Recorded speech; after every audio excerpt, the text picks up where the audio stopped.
All right, y'all. We back.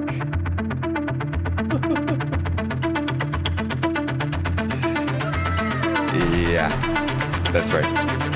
Welcome in. Woo!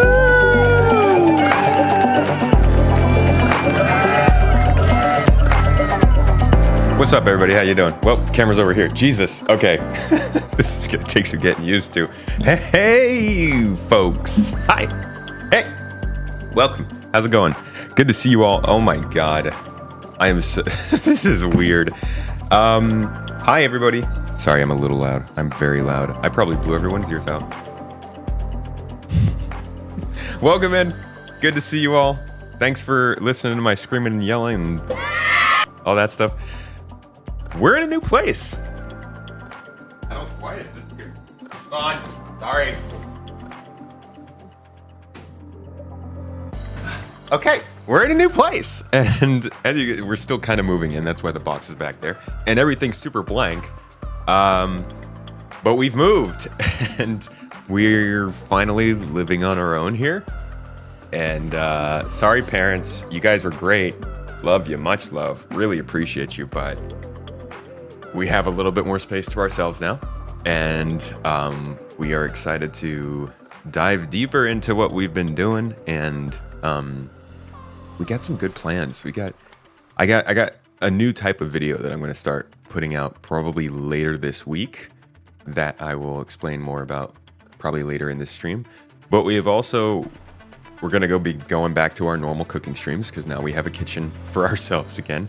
And we will be probably producing more videos on the Tomatoes channel as well. So, there's going to be a lot more. I've got so much stuff in my head, I can't explain everything to you guys right now. But we have finally gotten to get our own space, and that means we're going to start to expand more and do more things and probably be in-game, playing with you guys more. Mrs. Tomato is going to be able to have her own setup, so we'll be hosting more kind of in-game stuff. We've even got something planned for next week already. It's good times, guys. It's good times. And that doesn't mean everything's great. We're going to be talking about Star Citizen today. And of course, there's always something going on in the world. But hopefully, this can allow us to give you a more consistent stream, a higher quality stream, a more reliable stream, so that you can get a little more entertainment and information throughout your week. And we can continue to have some chill times without massive power outages and stuff. I should probably knock on some wood here. I'm going to have like a whiteboard right here, I think, so we can name and shame folks throughout the stream. Write it down. Right to hear more about SC. No kidding, dude. How about that asteroid, huh? What's up, Firehouse? Good to see you. Thanks for being first one in on YouTube. Well, wait, were you first in on YouTube? I think it was first after I activated. No, Commander KW, you were first on YouTube, and then Matt Sully, and then Reese, and then Skippy, and then Shifty, and then Firehouse. Baldson, you there? Fola, welcome in. Artex, good to see you. Jaybird, how's it going, buddy? So with this new setup and stream, you guys can't really see it right now. We still don't have our actual camera back. I'll have that soon, but the camera's on the other side of my computer. I'm used to looking at you guys over here, so don't be surprised if I'm talking to you looking this way sometimes, because I'm still gonna have to get used to this. This is weird, but thank you, for it's my better side, I like to think. So light bounces off this shoulder, PK and Arctic, thank you so much for the subs getting us started today. I appreciate you guys. Congrats on the new house, PK, dude. Oh man. It's been a very emotional week for us for more reasons than just the house, but this has been such a big part of it. Bolton, thanks for the 10 memberships. Guys, y'all kindred spirits today, huh? Live and let live. Happy be happy. Thank you. Maverick, Arctic Wolf, Thocky, appreciate you guys. Somebody also gave us like a big super thanks on the video today. I just released a video. It was previously a supporter exclusive. But it's talking about like kind of features that get forgotten a little bit, that may not show up and then suddenly come out of nowhere. And somebody threw a super thanks on there in appreciation. Thank you if you're watching, or if you catch this later. That means a lot. Like, you have no idea. On a video, that means a lot. Holy crap, guys. Twitch with the Prime subs, man. Abs, thank you. And an anonymous gifter gifting out a community sub. What's going on? Y'all feeling good this Monday? Appreciate you all. So, do not be disappointed or distressed. We will be getting the Star Citizen here soon. We were gone for about a week. This move-in is not done. We actually still have quite a bit to do, but obviously we've gotten the computer set up so we can actually start giving you some news and stuff.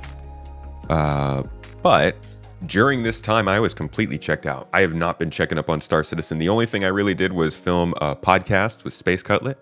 I'd go check that out if I were you. It's generating a lot of discussion in the comments. Yeah, people got a lot to say about this episode. I'd check that out. That's the only thing I really did throughout this last week. So today I want to get caught back up on Star Citizen. What's been going on there? Spectrum has been active. They're not doing as much with videos, but the devs have been talking. So we're going to go see what the devs have been saying. Not official information, but definitely useful stuff for us to know. We will be looking at some of the other threads going on, like how YouTubers are ruining the game, as they do. You know how they do. Some stuff about control surfaces and atmospheric flight. Something about an exploit, which is what the podcast was about. Why are things not getting any better like you said they would? And then I've got a little update on Exodus. Yeah, Exodus put out a live stream highlights, I guess with Co-Carnage last week. I didn't even know they had a live stream. That's just how it happens. That's what it does.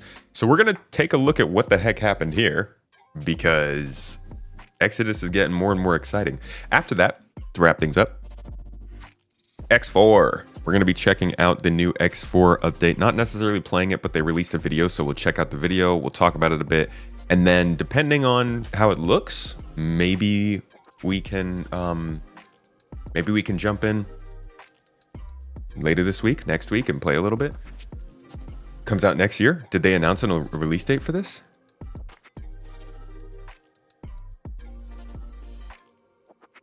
Dang. Next year. Good timing. That's also kind of crazy. Exodus and Squadron 42 in the same year, if it does happen, would be wild. So we would get Outer Worlds 2, Exodus, Squadron 42. That's going to be nice. All in 1 year. Hopefully, maybe, possibly. Where'd I move to, Jail? It's a little blank back here, huh? Jails don't have windows though, do they? Oh, I guess maybe they do. No, don't worry. We have blinds here. We have moved to a house that has nothing on the walls yet. Am I one of the YouTubers ruining the game? Probably, dude. We're all ruining the game to some extent, right? Just by existing in it. You had a rare perfect day in SC yesterday. 8 hours, no issues. Survived Pyro for 6 of the hours. You were alive in Pyro for 6 hours? No way, dude. I heard you can't survive there. Oh, I'm not sure about Squadron 42. That's why I'm saying maybe. Big ol' maybe. Who knows if it actually happens. But there's definitely more hype around space games right now. And we got a hype train in Twitch right now. Is that from the gifted subs? Thank you guys on Twitch. Homies. I don't have my whiteboard. So, sorry.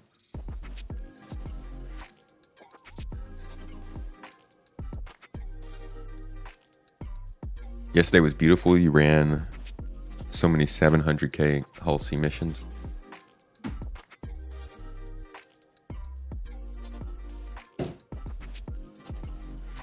Have I read some of Ali Brown's messages on Spectrum about graphics? We're going to go over that. I got it pulled up right here.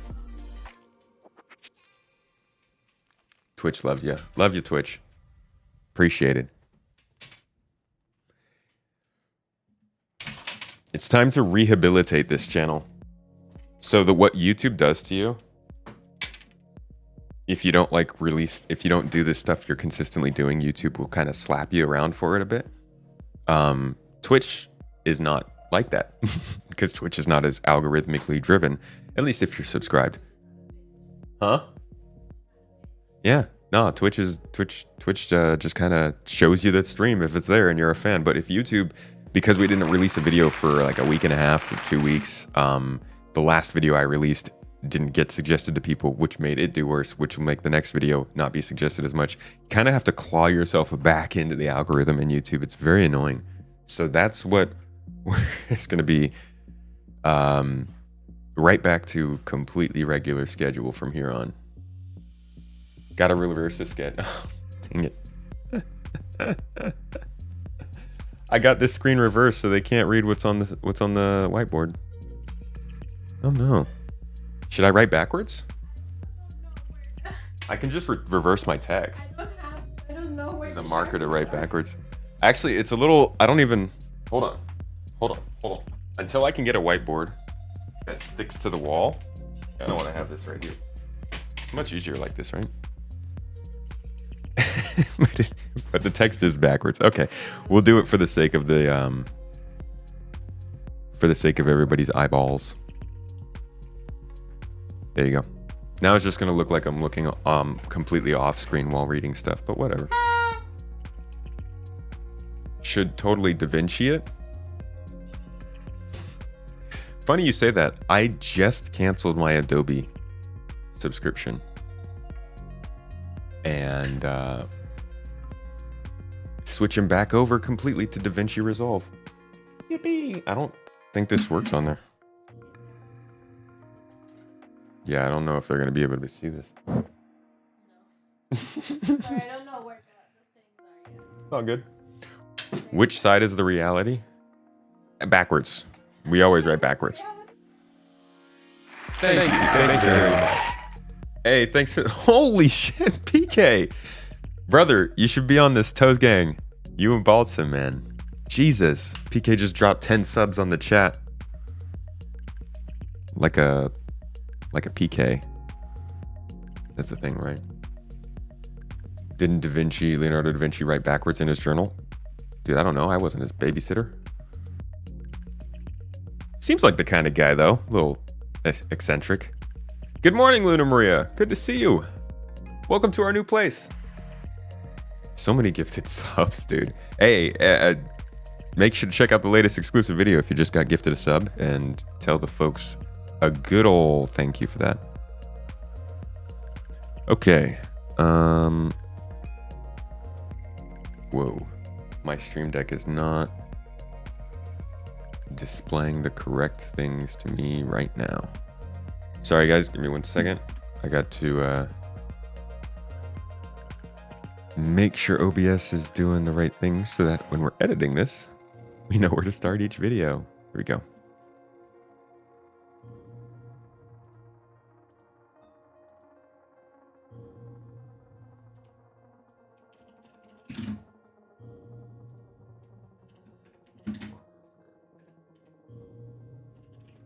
So I'm also trying a new style of video where as we do this, I'm going to mark each time we start something new.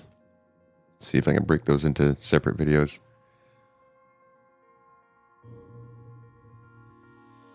Some of us are waiting for the game to be good. It's a constant fight, isn't it? Space Cutlet with his older SC backers, never played a game before. I think this is a little backhanded to us older gamers. I mean, a generalization is always going to catch people that aren't actually under that generalization. There's obviously going to be plenty of people from back in the day who have played plenty of online and continue to play plenty of online games. I can see where he's coming from in the sense that a lot of people who liked Wing Commander didn't really play many other games besides like space games, which kind of died off for a while. But obviously there's plenty of people who are very aware of how online games work from all generations and all times of playing. Hey, how was that Exodus D&D going? Oh, we got poutine barbecue in the freaking place. Let's go. F***ing poutine. Daniel, you like the latest video? I'm glad you enjoyed it. It was fun to make. Yeah, that was a good one. I like that one. I'm very excited to see what they do about control surfaces and the return of hover mode. Okay. let's dive into our first little catch up on Star Citizen. What's been going on this last week? Okay, Coromore is not really that big a thing. So I'm probably just gonna jump in. I mean, Coromore was literally, they released the new Super Hornet. Dude, I'm so not even trying to understand this. It's funny because I've been here for such a long time, yet I still can't wrap my head around how the Hornets work. This series is ridiculous, but they released the Super Hornet Mark II pack, or the Heartseeker pack, which I guess turns any ship into a Heartseeker, but it's not the Super Hornet Mark II. I have a Super Hornet Mark I, and I don't really care what they do with this, just as long as like my ship is my ship. But the way that they've treated the Heartseeker, it's a kit, which guys clarify with me in chat, but this is how people want them to release stuff more, as a kit that can be applied to any ship in a line of variants, and then fit that kit rather than selling a variant of a ship. Is that something that you prefer, or is that something you dislike? It's a skin and a ball mount with the Gatling. So without the skin and this, it's just an F7A with an extra seat, right? You prefer the kits by far.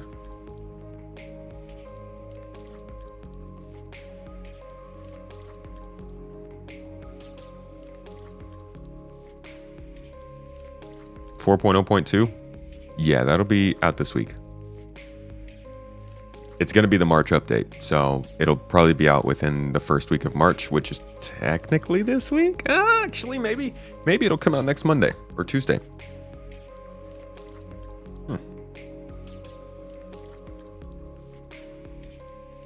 It's the paint job. CIG is getting sued over. They're not getting sued. Oh, at least from what I've heard, they're not getting sued. This would be such a late reason to sue for skins.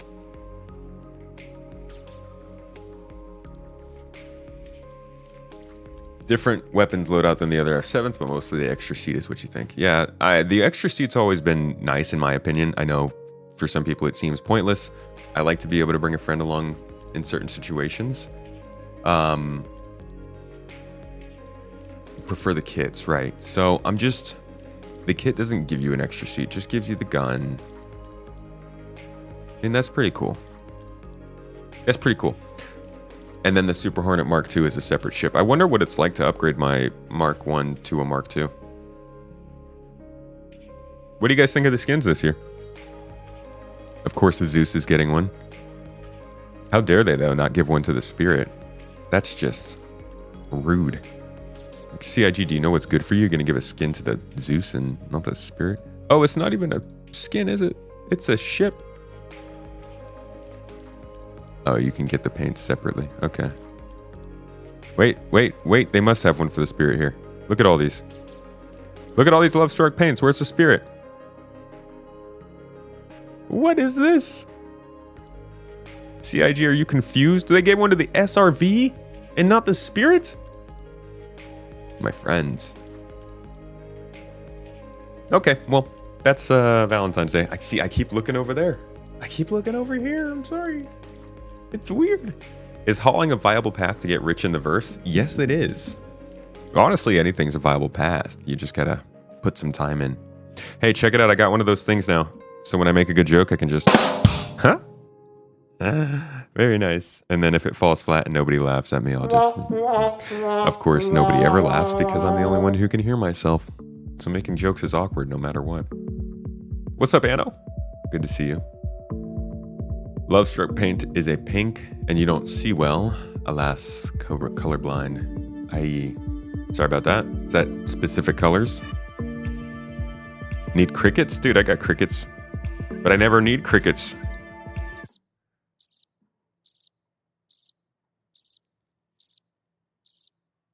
Because jokes are always so good.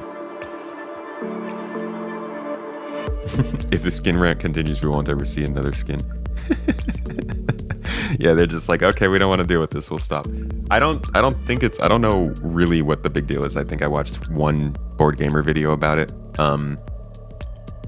And it's like about the fact that the skin doesn't apply to different ships the same way. Like, just show ships with the skin on them. I don't know, it's pretty easy.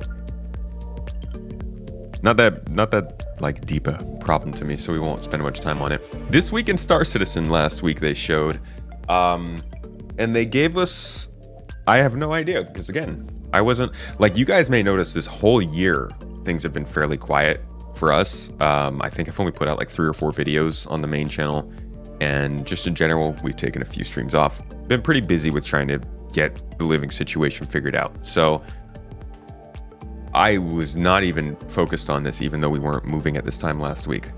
But from here on, we'll be doing this every week, and we'll be up to date for sure. Lots has changed in your 2 years of playing, hopefully for the better. You can walk away for 4 years and nothing has changed. It's still a broken game to its core or a hot mess. Justin, do you remember what update was even playing 4 years ago?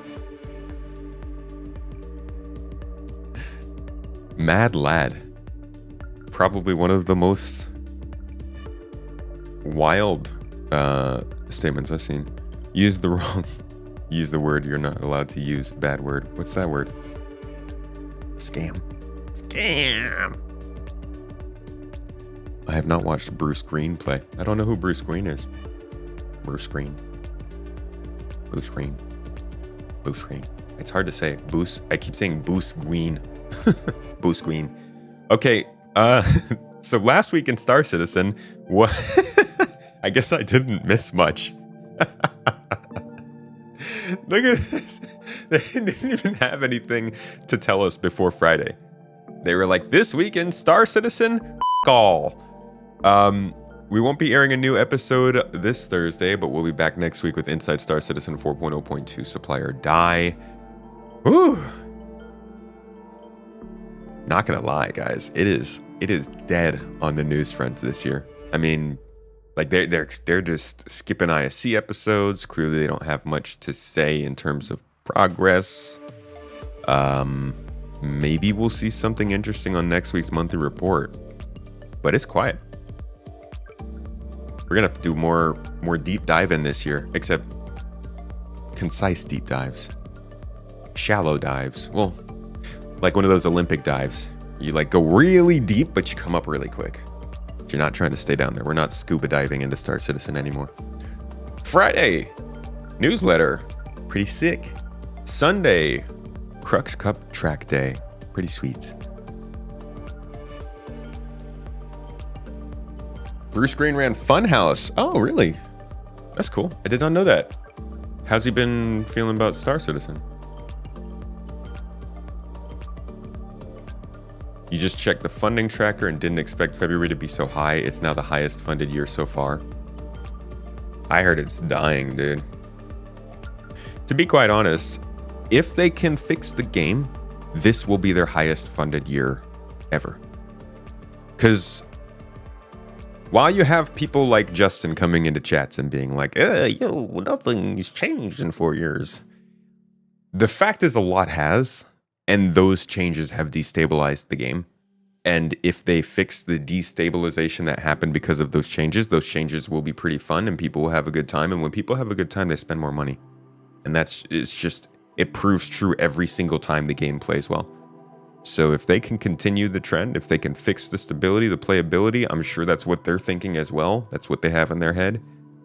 Stable game, more money, better follow-up to Squadron. And this will probably be their best funding year ever. But it's a hard balance. I don't know if they can hit the balance. It's going to be really hard. As soon as the game gets better, people are going to be like, where the freaking heck is engineering? Where's Maelstrom? Where's the economy? Where are more star systems? Where are mission givers? Started a game news channel called Inside Games, and they talked about... Oh! Wait a second. Hold on. Am I thinking correctly? Mrs. Tomato, Inside Games, is that...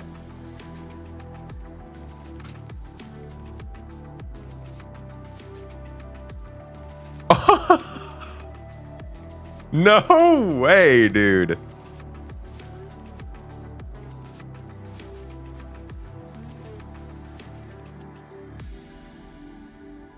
This guy used to run Funhouse on Roost. We haven't talked about this guy used to run a pretty big program on YouTube for gaming.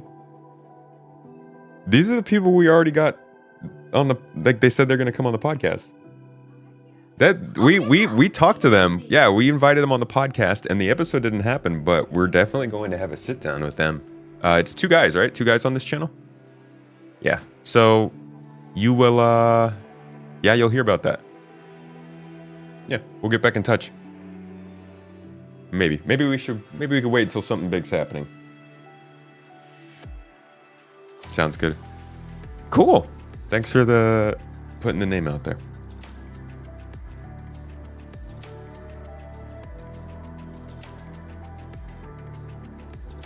We are SC players, we want more. Dude, I'm while I might talk about how the game's changed, just to make very clear, not content with it. Would love more gameplay. Be quite honest, the fact we still don't have hacking in this game makes me want to hack into their own mainframe and enhance and get it for myself. With all the RSI ship focus over the past couple years, when would you expect the Constellation Mark II reworks? There's not going to be Constellation Mark IIs. They're just going to redo the constellations we already have. The whole Mark II thing isn't normal. It's not something that they're going to be doing for other ships. I mean, maybe they do. It has never been announced. Specifically, the Hornet, it was always announced, and the Spirit is a lore explanation. So I don't think there will be a Constellation Mark II. I think there will just be an updated Connie.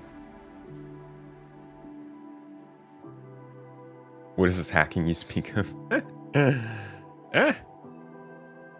Beeping and booping. Just a bunch of typing and typing, and then suddenly the mainframe opens up and you can crawl in.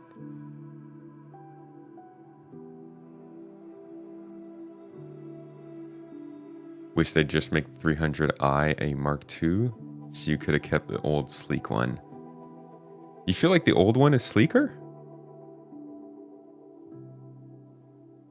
Definitely like smaller. I think they grew the ship. The new one at least feels smoother to me. Just another beam then?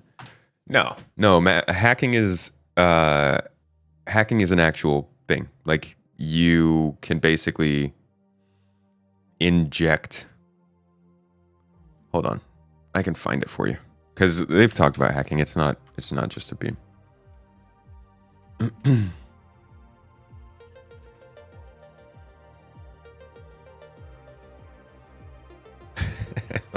Like in every movie with a bunch of green text, boom, I'm into the mainframe. It'd be like the original idea they had for it was actually a lot like Deus Ex. So you can go back and find the. Sorry, y'all. If you're here for the news, this is kind of how it goes. We'll get to sarcasm. I got you. We'll get to all the news at some point.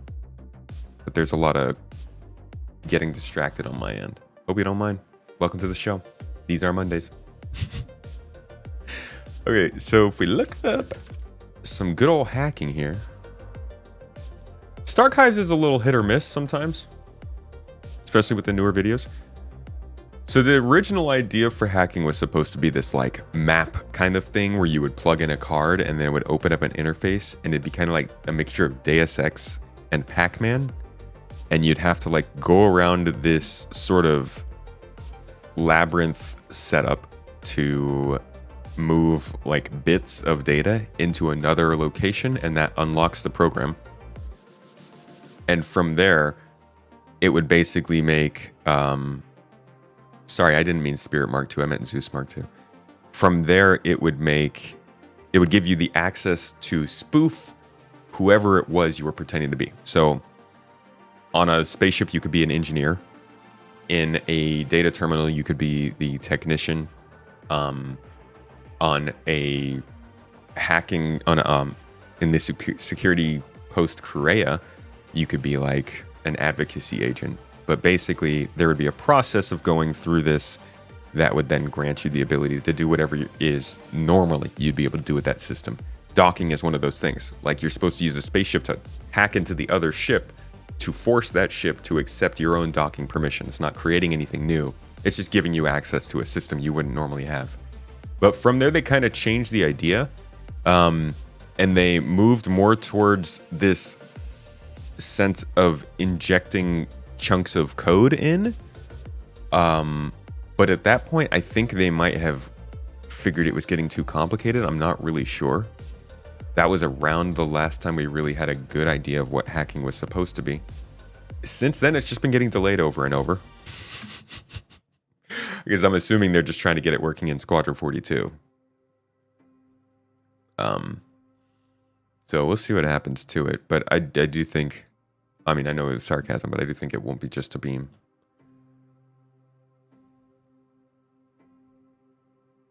Yeah, turning off comp stats would be another place where you could hack in. Yep, hacking is the new salvage. Exactly. There's got to be one, dude. It's like the what's it called? The Malamute? No, the Monument, the Mammoth, the what's the thing that dances around on the fields in the freaking, you know, the duck costume? Hey, hit the ball, kick the ball, woo, go bowling. You know, what's the freaking word?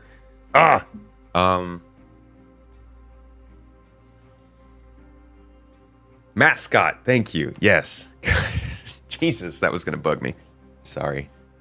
That wasn't that important, but it really was annoying me that I couldn't think of it. Y'all are so smart. Base building and item construction is the new salvage. In order to be the new salvage, you have to get delayed at least 6 times.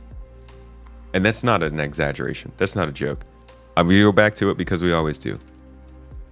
I'm just going to search salvage delays, okay? I'm not even going to type in Star Citizen. Let's see if it pops up. Okay, so the AI doesn't get it, right? Whatever they call it, Gemini, is talk about real salvage. But Google, actual Google, oh, that knows what's up. First hit, see, no, this is probably, hold on, let's try it. Let's try it without the salvage delays. Incognito mode, folks. Incognito Google search. If you type salvage delays into Google, the second hit is for Star Citizen. Like, that's it defines this game. Oh my god. So yeah, this is a whole nother level of frustration, salvage delays. There's a really good picture that encapsulates it here.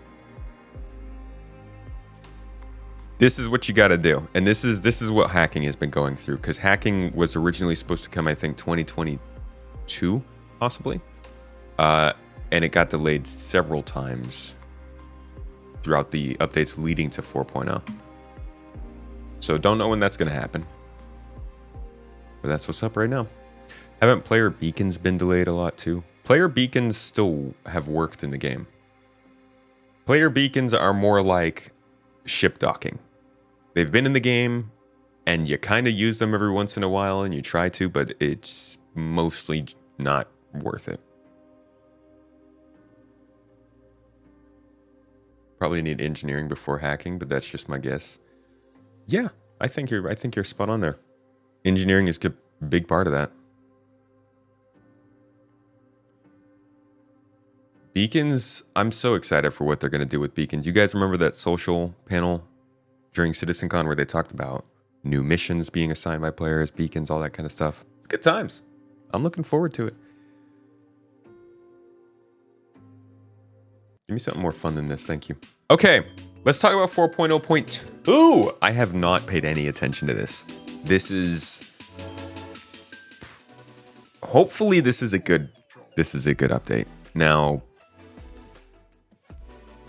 4.0.2 is, I think, an early look at what this year is going to be. Thank you, by the way, for the subs, Then Gun. Congrats on the move. Hope it has gone well. It has been so freaking exciting. I will not lie to you guys. We have cried quite a bit during this process. It's been an exciting, amazing, stressful, hectic process. And I couldn't be happier. We seriously, like, we've been working towards this since 2019. And couldn't be more grateful. Anyways, 4.0.2 is, I think, maybe a bit of a look at where things are headed this year. 4.0.1 was a given. It was going to come out no matter what. There's always a 0.0.1. Almost every single patch, I think, since like 3.8 has had at least 0.0.1 patch. And 4.0 was definitely bound to have one. 4.0.2 was also likely, but the method in which they're doing them is different. Usually these would be done based on demand. Something's going wrong, we're going to push out another patch that fixes a couple of things very quickly. We saw this happen with 324. You guys remember it came out and it was just broken. Hangers and stuff were not working. And within like 2 weeks, they had put out a 4.0.1. I don't remember if they followed up with another one, but you could tell that they were pushing patches just to try and fix specific things. Now, it's pretty clear that they're trying to space these out and make sure that they can... It feels like they're more time-based, kind of like how quarterly patches usually are, which is a change. Usually their quarterly patches are time-based, and their hot fixes like this are more content and demand focused. Now it seems like they're making these also more time-based, which goes in line with their whole almost every month they want to release an update. So 4.0.2 should be more significant than it normally would have been, but obviously it's still not a 4.1. I do hope that we get some good performance coming out of this. You're seeing good quantum travel working on the PTU. Way better than live. That's good. Very good. Ethnification, good to see you. And also, Stengun with the Prime sub, appreciate you. Anybody with Amazon Prime, as always, we got to say, you can take that money that's going to go to Amazon or to Jeff Bezos' little spaceship, space station, whatever it is. And you can support your favorite streamer if you'd like once a month. Doesn't even have to be me. Just letting you know. If you have Amazon Prime, go find someone you love. Toss it their way. Okay, so 4.0.2 release goals that they're listing is highly focused on 3 key points: to improve and fix as many top key gameplay issues as possible, improve connectivity and stability, and begin the latest supply or die pyro event. Now, each of these is again pushing their 3 main goals, or their 2 main goals for this year, which is playability and content. They're trying to fix gameplay issues. We'll see what that is with. They got some stuff down here. Fix stability, obviously, that's a big problem. And they're continuing to push forward their content focuses. Now, these are kind of hit or miss. These have been landing somewhat with the community. The effort is felt and appreciated, but the overall implementation, the execution, really not seeing the best reviews. Here are their performance focuses: stability, performance, and bug fixing. Supplier die event. Added a Stanton variant for yard rush mining missions. So you don't have to go to Pyro. They are including Stanton in this narrative event. And this is like part of a big conversation going on with this event is, do you need to always have access to everything that happens in the game? This falls in an even bigger conversation, right? Like, how many times have we talked about, is everybody supposed to love everything you can do in this game? If you want to be a dogfighter, should you also really love salvage? Or is it okay for salvage to be something you don't like so somebody else can like it? Kind of same question here.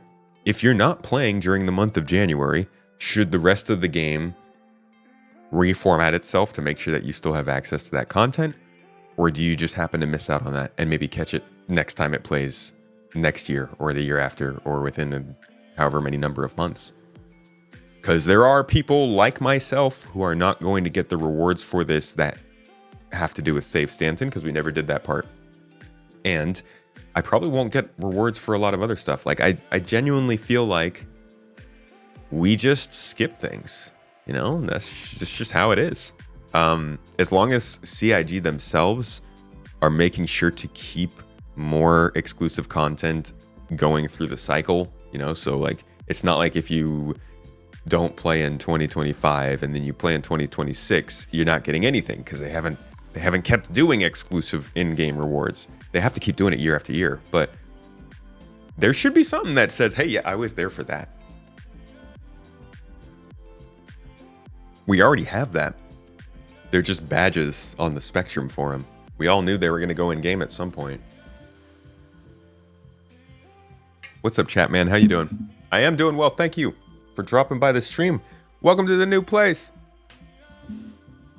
You should be able to enjoy the game the way you want to enjoy it and somewhat avoid the things you don't like as much. That's fair.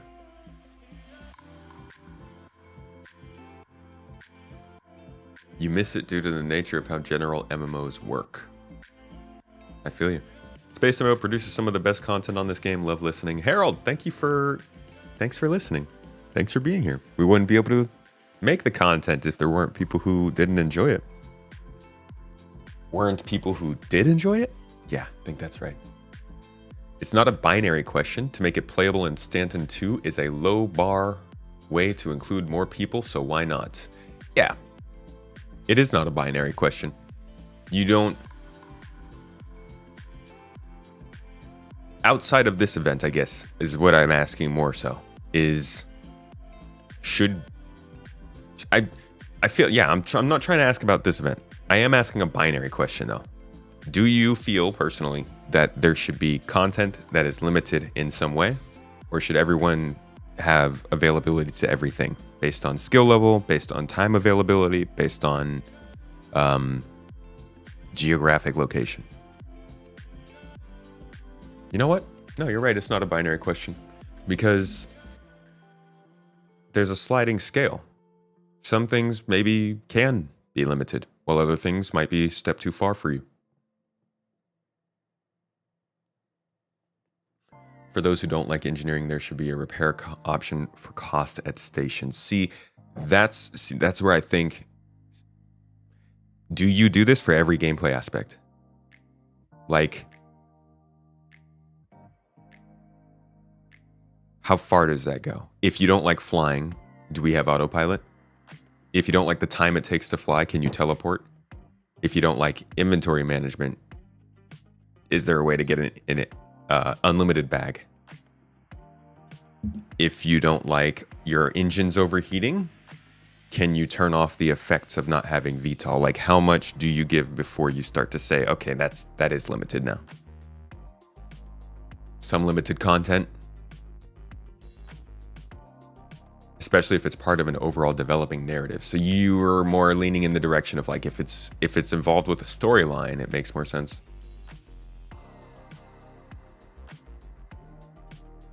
Timed events are fine, but gives badges instead of better versions of weapons. The weapons aren't actually different, right? It's just skins on them. It's just cosmetic differences, correct?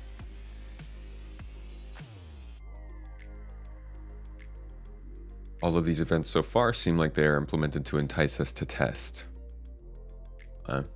Hopefully they work.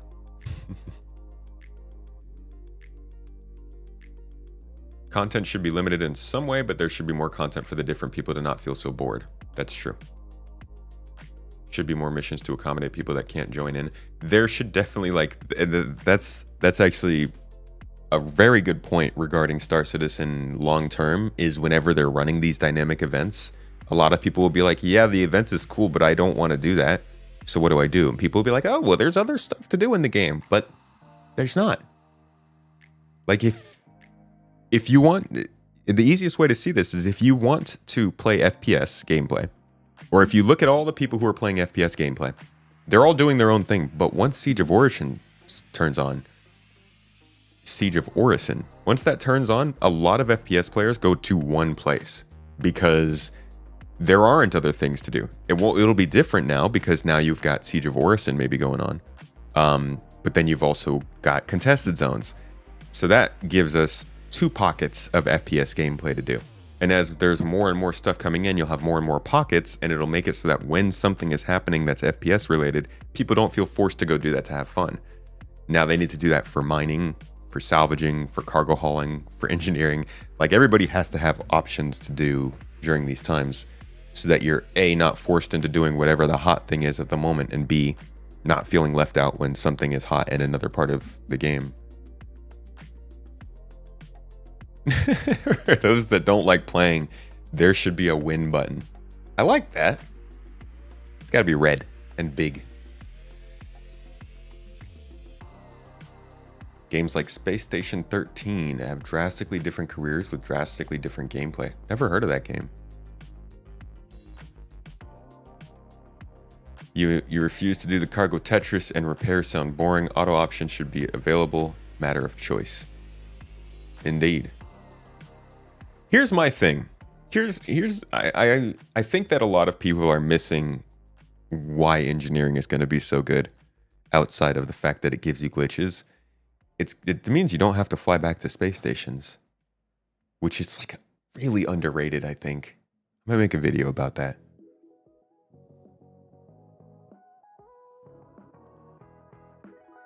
You misheard. Just imagine someone in the hospital or on a work trip and miss out on crucial items. But that's...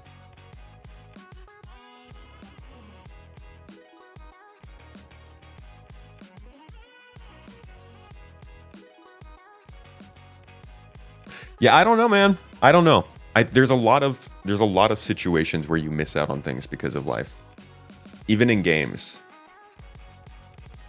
Like, you can't do a lot of things in games if you are limited in time. The answer to those things would be NPC crews. If you don't want to fly, your pilot allows you to set a goal and you get there. If you don't like organizing cargo, AI crew can be assigned to generic tasks. I mean, that would be great, and I hope that'd be a thing, but it doesn't sound like that's the plan for at least Star Citizen 1.0.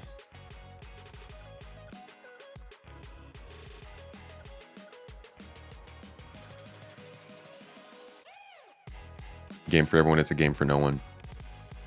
Agreed.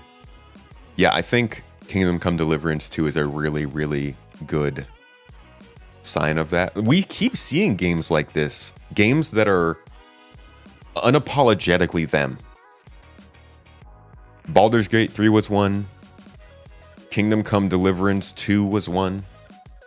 I'm sure there are others out there somewhere that I'm not thinking of right now.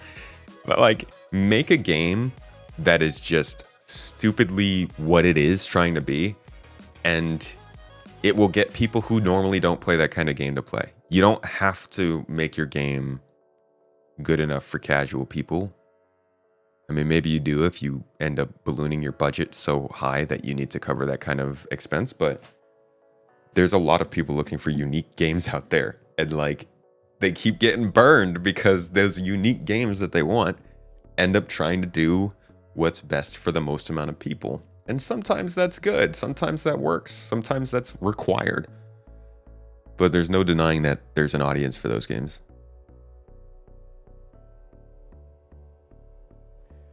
Other MMOs, you're content locked due to leveling gear, but that's not a thing in SC. Now you shouldn't be able to solo everything, but if you join a group, then yeah, sure.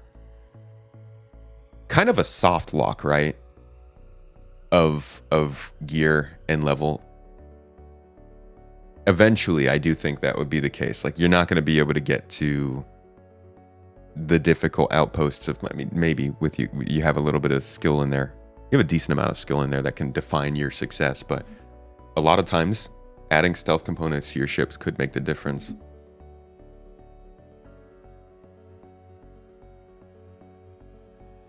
This is a space combat and FPS game. It is right now. It might feel that way. It certainly has felt that way since up until around 3.18, but I think you're vastly underestimating how much crafting and resource gathering and logistics is gonna build onto this game.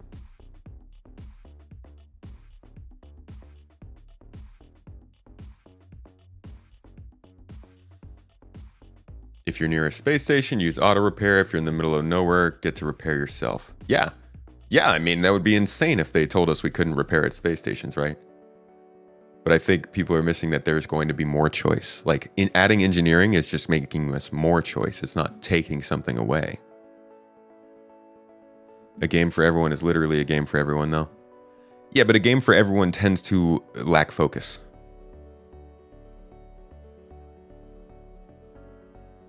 That's what they mean when they say a game for everyone is a game for no one. It's not focused on any one group of people.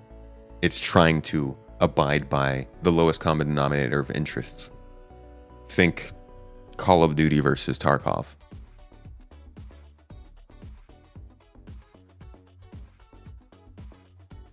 LTEs are a thing for the sole reason of giving the community a way to get exclusive things, and if you miss it, you miss it. Player trading, when is that coming out? 6 years from now? Girl, I don't know. The f you think I have their schedule saved? Helldivers.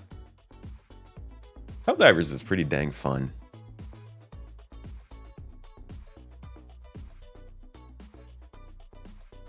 Those things are all in the game, but CIG got whole teams dedicated to space combat FPS. Where's the mining team?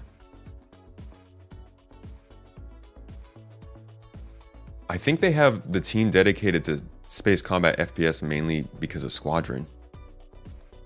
Like, they've been focused on Squadron gameplay for most of this time. You gotta remember, they've still not really built the teams for Star Citizen. They've built like gameplay features teams, but they haven't focused a ton on it. That doesn't mean that the game is not going to eventually be what those things are. They've just focused mostly on combat because that's what's been most important.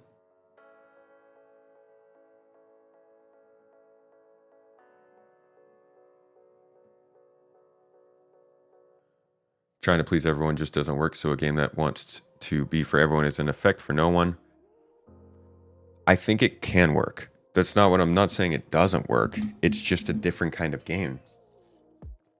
Like Mario Party, fantastic game for everyone. It's hard to go wrong. Mario Kart, holy shit. Good memories, you know?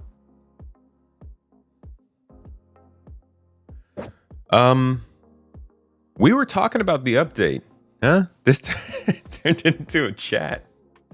The 4.0.2 known issues. We got transit elevator stuff. Panel buttons stop working. We got mission refactor, comm array repair, contract and Moby glass becomes hidden. Critical mission refactor PvP missions don't work. Critical PU star map party members do not appear on the star map or area map. Oh, that's critical, huh? Maybe we could make that one be fixed then. And then a high. Oh, I guess it's not a blocker, it's critical. Pyro jump points, asteroids that surround the gateway can be seen inside the jump tunnel. That sucks. But the blocker, the big one, elevators, is what they have to figure out. And that's transit refactor stuff, I think.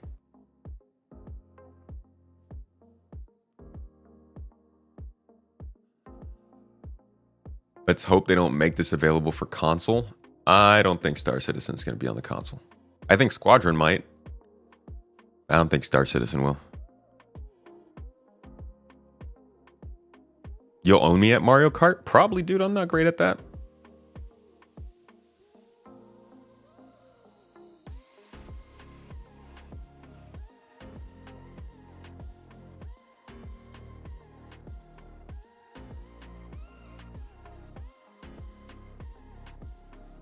No, I haven't seen any video about PvE servers. I think I saw them on Montoya post something last week, but I have not been watching Star Citizen this last week, really.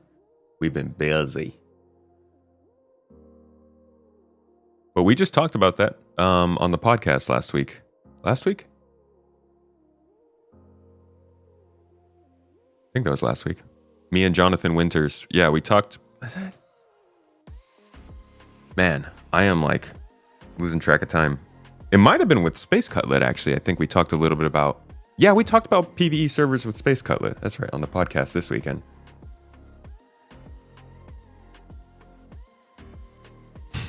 It'd be fun for not with people on the consoles. All right, features and gameplay updates in 4.0.2. Updated warning and info pop-ups and menus to building blocks and adjusted styling, coding, colors, and error code. Wonderful. And bug fixes going into 4.0.2. We've got traveling the markers will cause the ship to make a U-turn.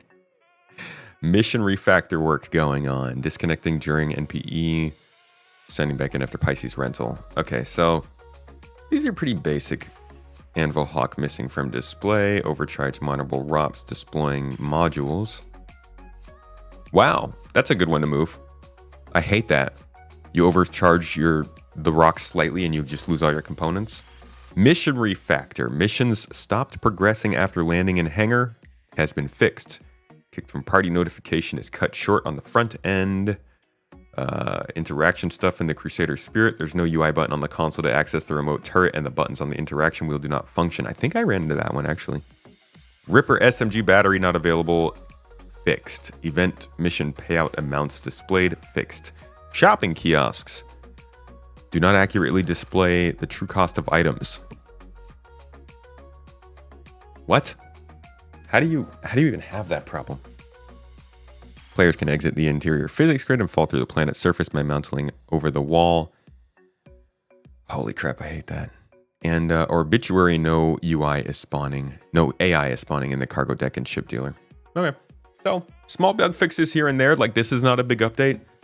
It's, again, they're just trying to fix stuff and get more content out. And this is, like, generally what they're doing. We'll see how it continues from here. I do think that we're going to start to see more content.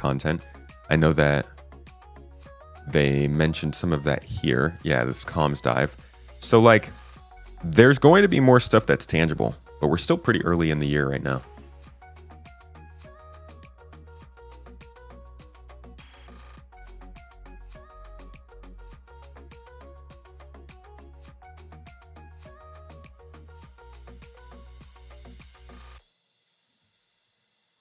You haven't been here for long, but it just seems like SC goes through so much turnover and change that things either get forgotten or they figure a way back to them. I mean, it's generally just project management, right? Like, you might talk about things, but you put them aside until you can actually work on them. They just haven't been focused on Star Citizen. So a lot of the stuff they've talked about for Star Citizen is just sat untouched, unworked on.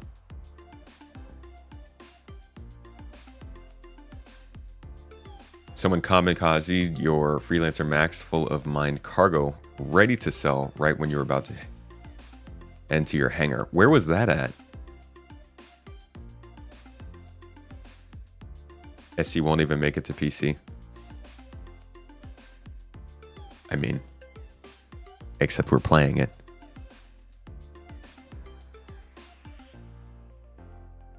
Hey, Greeny Cake, good to see you. Thanks for popping in chat.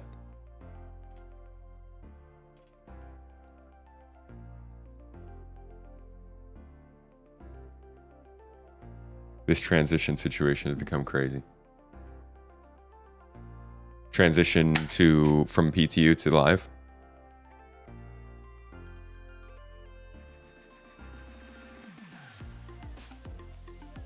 Are we playing it? Hustle. How old you, mate? Have some nuance. The game's running on the computer. Like, it's like playing Satisfactory, right? Back in 2019. It wasn't Satisfactory that launched this year, but it was Satisfactory, and you were f***ing playing it. You excited for Squadron? Hope it's as good as it looks. Yeah, I'm sure they do too. It's got to be good. I definitely think that game is going to need to be good. Okay, this comms link actually came out a while ago, but I don't know if I saw it. Did I see it? I don't think I ever saw this. Just completely missed. So this is updates to some stuff that they're working on. It's not coming in 4.0.2 or anything like that. But it has some info. I think that looks kind of interesting.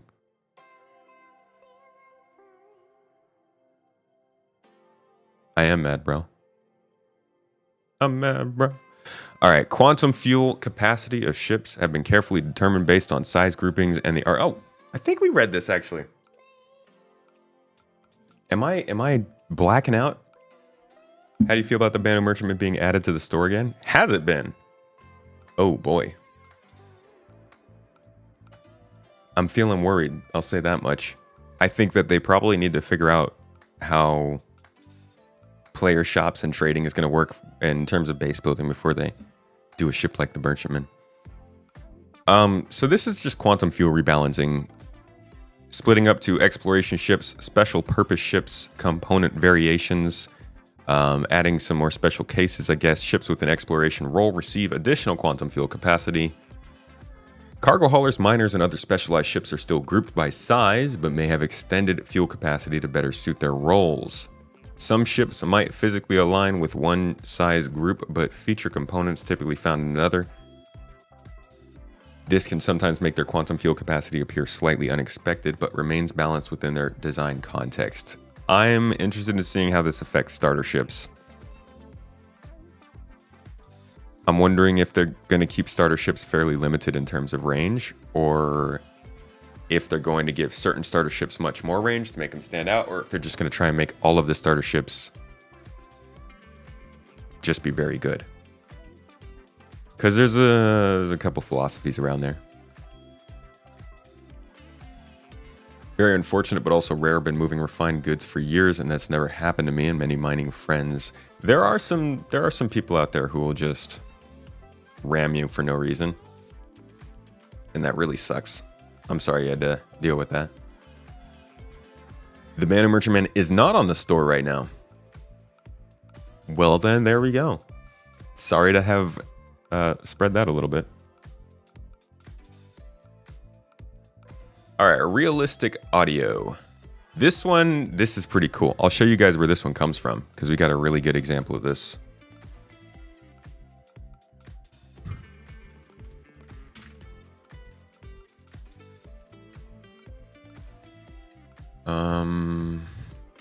CitizenCon 2023. They gave us a nice little look at something that has been... This is one of those things, actually. This is probably something I could have put in that video I published today. This is like a feature that was talked about way, way back. I'm talking 10 years ago. And really, it was one of those things that everybody was like, yeah, they're supposed to still be doing this, and it would be really cool if they did it, but we don't know for sure if they're actually going to. But, and I don't know, I could have sworn it was on this one. Ray tracing, star cloth, water effects, fire, visual. Here we go. So the idea behind sound in Star Citizen was always the whole, oh, you can't hear sound in space, right? And they had like a lore explanation for why you can. Basically, Star Citizen was saying, okay, so you've got a component in your computer that can detect everything going on around you and replicate the vibrations that would be hitting your ship so that you hear the sound that would normally be playing, even if it's not playing. And we all thought this was amazing. Great well, okay. We were very excited for realistic audio, and weren't really sure if they were ever going to do it. But now it seems that they're trying to get it actually working. I don't know how they're going to focus it in, though. I don't know if they're going to still stick to some kind of lore explanation, if they're going to make this default, what the heck the deal's going to be. But here's what they're talking about. Beyond the limits of the listener.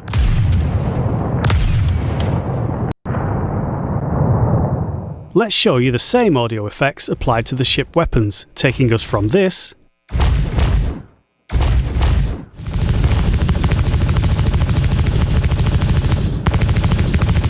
to this.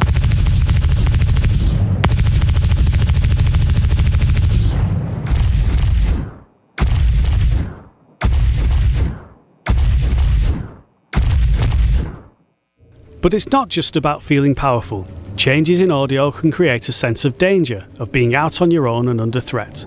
Here's an example of ship combat.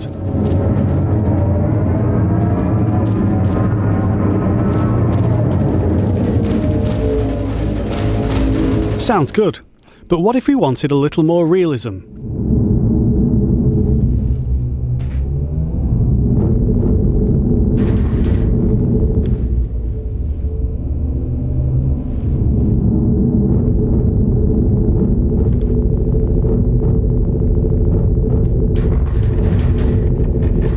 The audio propagation tech that we've been rolling out makes it easier to change the soundscape in real time, and a nice use of that technology is to provide a more realistic option. Here, your own weapons resonate through the hull of the ship. Only what's in the pressurized cockpit is heard clearly, and the threat level feels higher due to the isolating lack of enemy weapon and ship audio. I think this is definitely cool and builds immersion and will make fighting a lot cooler when it does happen. But I think this is only going to be significant if it only happens rarely. If the game was always like this, I think it would start to just get old pretty quickly. It's just nice to have sound, but I do think they should tie this to ship damage.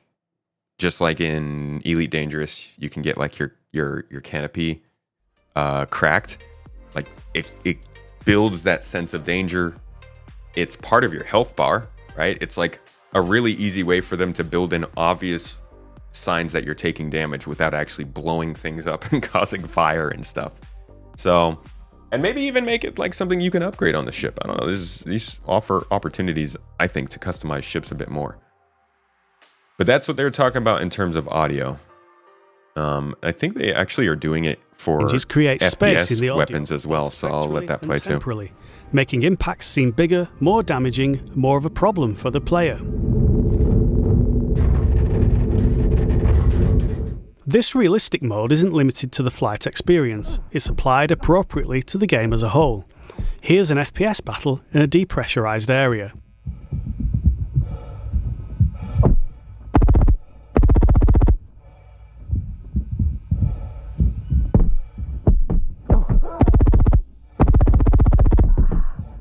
With realistic mode, we get that sense of isolation again, giving the location a different colour and adding variety to the audio experience.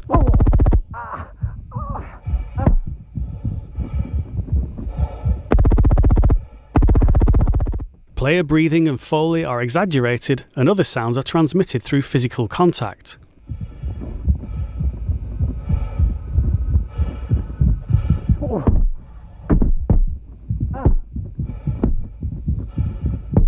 Yeah, it can already sound like this in space, kind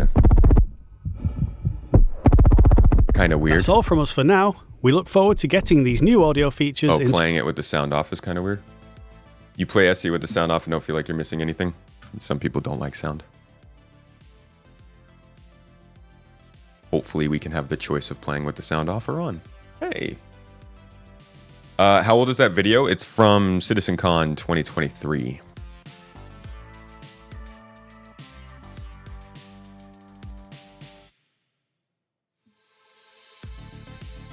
Just hoping this game will come out before the tech advances with AI makes all this groundbreaking tech obsolete.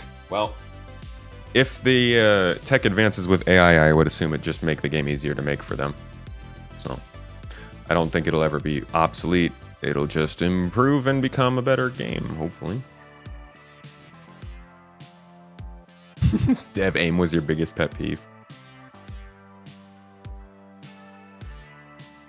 Still has major sim elements with interactable ship buttons when they work. I mean, you can definitely balance your game with things that lean more simulative and things that lean more non-simulative. It's freedom of choice for development is nice. So they say here, to deliver a more seamless and realistic audio experience, we've had to improve how we structure our sound mixing. The demo we presented at 2953 showcased an isolated test that had been reworked specifically for that feature. Now we need to apply this work to the game as a whole, which, as you can imagine, is a significant task, but one we're excited about.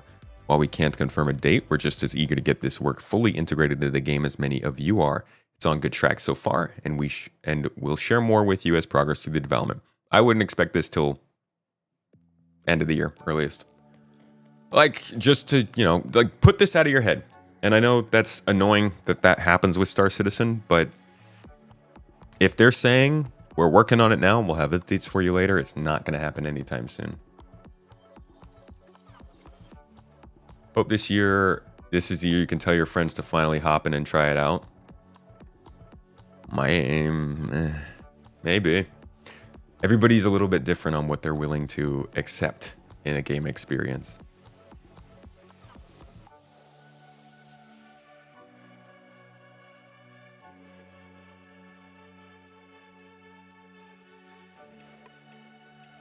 Oh yeah, the missions that they started out, they were just kind of like, go to this hangar and fight some people. Yeah, the contested zones were definitely a sort of a last minute way of, I think,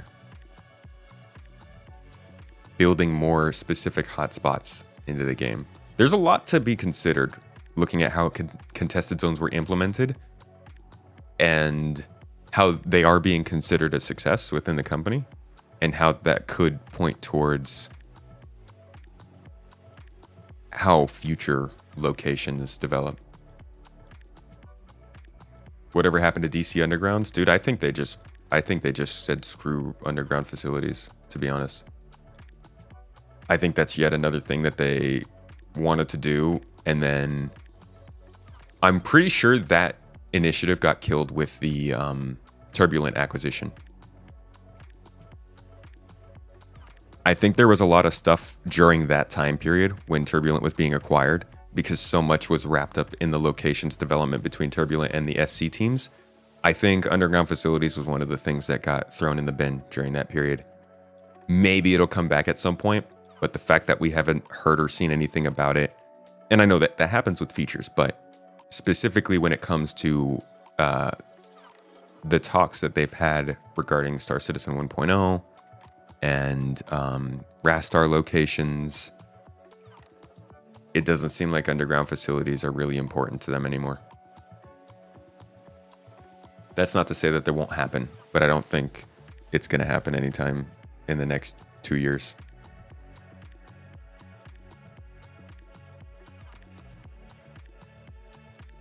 CZs just feel like bunkers 2.0 in space. It's what they are. It's a new, like, that's what everything is going to be. Everything is going to be a different version of something else in a different place with different factions, different weapons, different rules, and different approaches. 0G in space, in a cave, in an outpost, underground, in a spaceship. Like, that's really what they're building. They're just building a whole bunch of things that they can combine in different ways to make them interesting for different people. At the end of the day, outside of doing the more sandbox gameplay, we're going to be doing a lot of the same stuff, but in different locations. And it's their job to kind of throw narrative on top of it to make it good enough.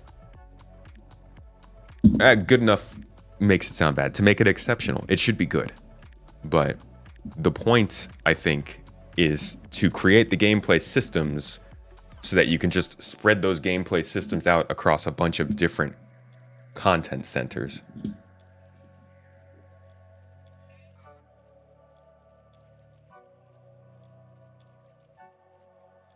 Should CIG use AI to help bug fix and clean up code? Do they already to some extent? I have no idea, man. I don't know how good AI is at that stuff. I've heard it can be rather troublesome. Maybe whatever tools Microsoft is building into Visual Studio or whatever they use, that's helping them out. But who knows? You can always ask, like, do they use AI for this or that? But it's different for everybody else. Like, I use AI for my job for this, but unless I told you guys specifically how we use it, you might not know exactly.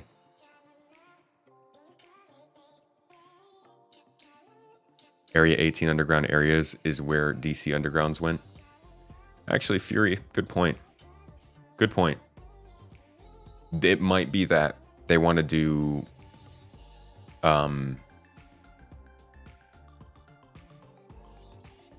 Yeah, I don't know. Maybe I'm wrong about that. Because the Area 18 Undergrounds is part of their Building Interiors initiative. And I'm pretty sure they said that they were continuing. Like, we can go to the roadmap.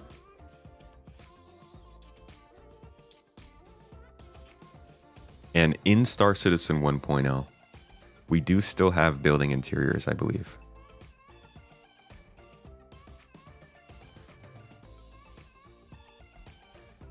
World. Here we go. Building interiors. Gameplay focused layouts to fill interiors of various buildings and landing zones and other points of interest. So they are still doing building interiors, which I actually thought that they weren't going to. Or I thought that they were scaling back because of what they talked about with the Area 18 stuff. So maybe they are also still doing underground facilities. I could be wrong about that too. But it does seem like it is very much more a Star Citizen 1.0 kind of thing and not a 2025, 2026 kind of thing.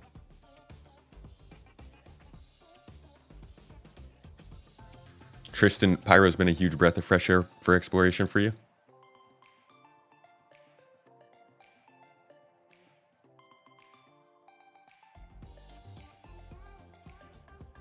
Agree with you, Chapman.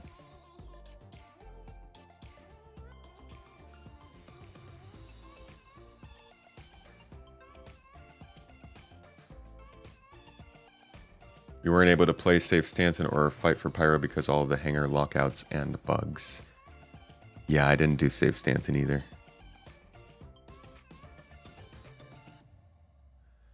Okay, this is the more exciting part of this update, in my opinion. Man, I've recorded so much of this and I'm not going to use any of it. Hold on.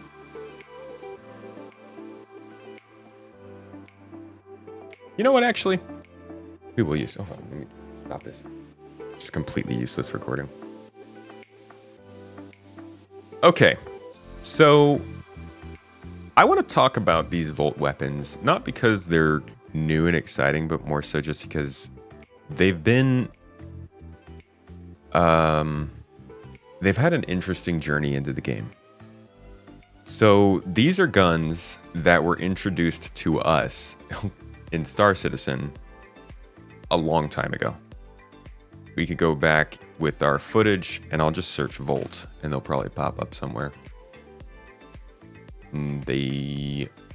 Yeah, so 2021, let's see, September 2021. I bet you I can find the actual video of that.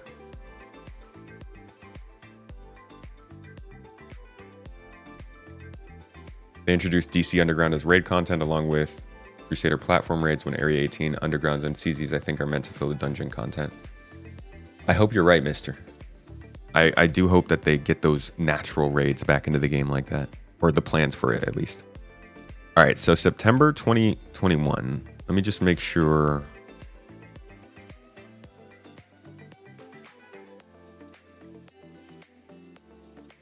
Here we go. I think this is it. So I believe this is their first introduction to these weapons. And I want to point something out here that we probably won't end up touching on after this part. If you look at the monthly reports, this was in the video I just released today, actually. If you look in the monthly reports of this, you'll see that the team that was working on these was hitting weapons constantly. You can even see it in the release view.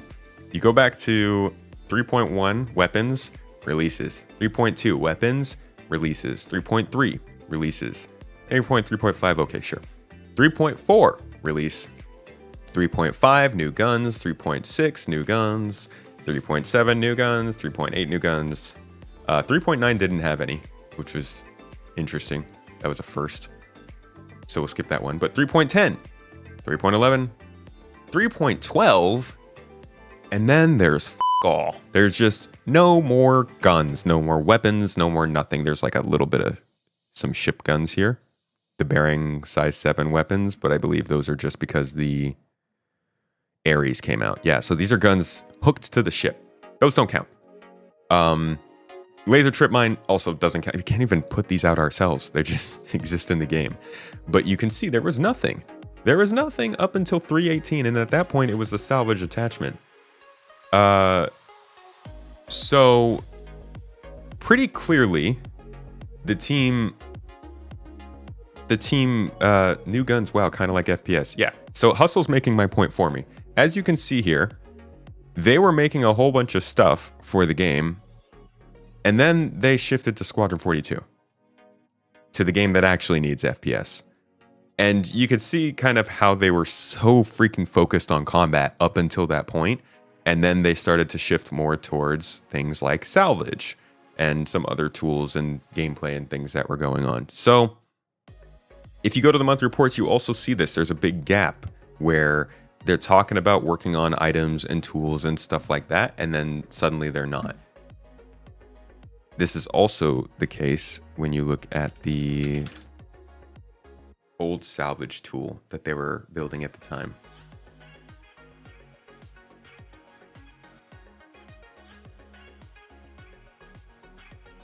Which will pop up here soon. Come on, buddy, which one's gonna be?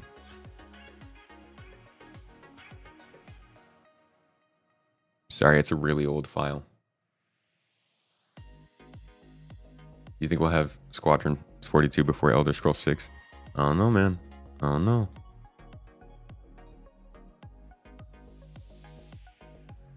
Oh, God, I hate this. I hate this. I hate how slow this can be sometimes.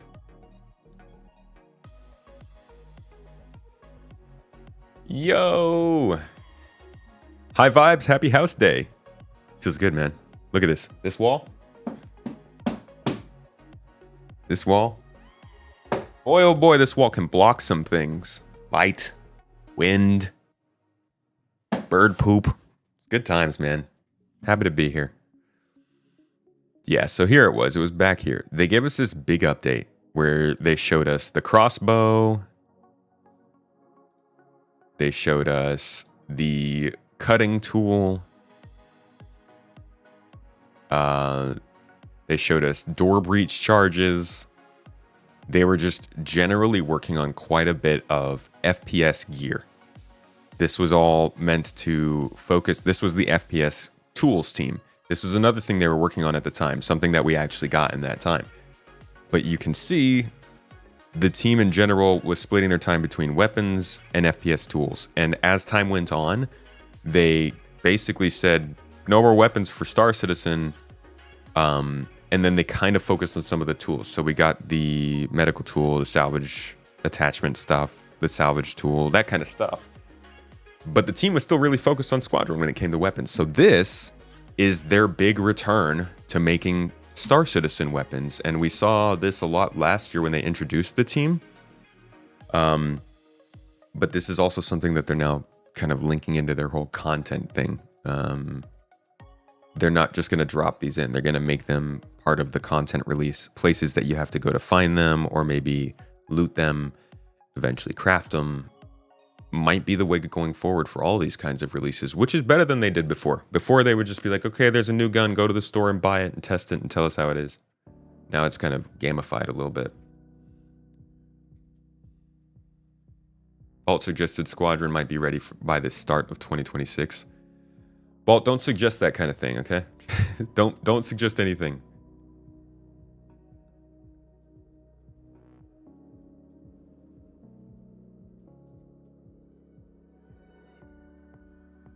Think we'll have, are there going to be a bunch of guns in Squadron that are not in SC right now? I don't know. There's a lot we don't know about Squadron.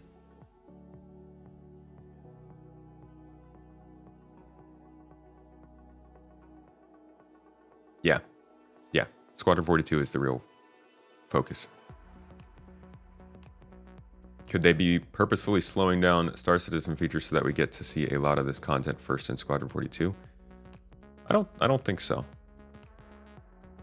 There's not a lot of crossover in what excites people in Star Citizen and the main purpose of Squadron. Again, Star Citizen people get really pumped at the idea of interacting with other people, of being within an economy that's dynamic and shifting, of making friends with certain factions and enemies with others, going to bases and finding good loot. In Squadron 42, you're kind of just working for essentially a company, killing two very specific enemies, well, that we know of so far, and flying specific kinds of ships and weapons.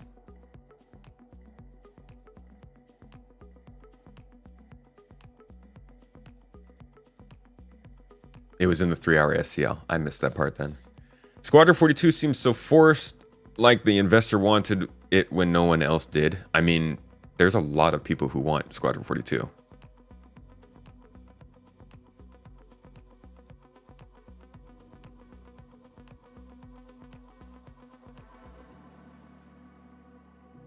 Let's actually talk about these Volt weapons. I'm sorry. I'm like shooting the whole thing here. So they say fresh new manufacturer aesthetics come into the Star Citizen universe. This series will also debut new damage and ammo types, expanding combat options in fun new ways. This is something that they did do before with their weapon drops in the past. I think it was like 3.6 maybe. No, it was before that. 3. Is when they started to add the axe cav. Here we go. Lightning bolt. Pistol. Where's the sniper? Here it is. The ATSCAV Electron Sniper Rifle. So this included a new damage type. And I'm not sure if that's on here. Yeah, Electron damage. Comprised of energy, distortion, and stun damage. These targets hit by electron projectiles will retain a charge for a brief amount of time, and if hit again will discharge damage in the area. So if you charge someone up enough, the damage arcs to somebody else. Now, I don't know if it's the same thing with the Volt guns, because this combines energy distortion and stun damage, and they're saying that we're getting a new type of damage here. But they don't specifically say what it is, I think. We're happy to share that we're getting close to releasing the full lineup of Volt weapons into the PU, with most of the feature work for the new ammo and damage types wrapping up. Our weapon artists are taking early 2025 to add the final polish to each asset. We're targeting a Q2 rollout with regular releases to follow. This marks the beginning of a more consistent stream of weapon content as the weapon team wraps up their work on Squadron 42. There we go, and shifts their focus towards expanding Star Citizen's arsenal. So basically all but confirmed. They were working on weapons for a while, and I do think that there's a lot of stuff they can do here to make these weapons even better. We've already seen some of them get updates that made them fight a little bit better in the last year. The Arclight, the LH-86, and I believe the Lumen 5, I think, all got alternate firing methods. And things like the rocket launcher and railgun can probably get better firing solutions as well. I think that there we'll see more FPS focus again, hopefully in the non-lethal category. I'm really, really, really begging the team. We need to get electron weapons that only disable, because this would do wonders. If you could just knock someone out for 10 seconds or 20 seconds, long enough to restrain them or put them in a brig or something like that where they're causing trouble, and you can actually take care of that trouble without having to kill them, that'd be huge. And we know that they want to do a Preacher Armaments taser. It's not a secret. I'm pretty sure I have a picture of it. No? Okay, maybe I don't. Preacher? No? Okay, I don't. Well, I lied, but we need some non-lethal for sure. Anyways. The first one up is the Volt rifle. We first showcased an early version of this weapon at CitizenCon 2953, and while it's evolved since then, its core function remains the same, starting as a traditional assault rifle before transitioning into a powerful beam weapon. For a bit of fun dev insight, one of the challenges we're tackling is how the weapon handles recoil when switching from projectiles to a beam.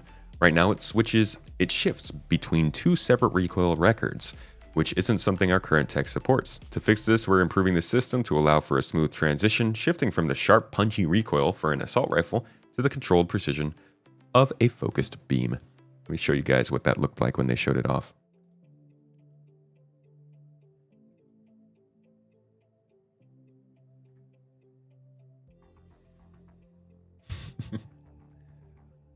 I love the Coda pistol. That's a really fun one to shoot.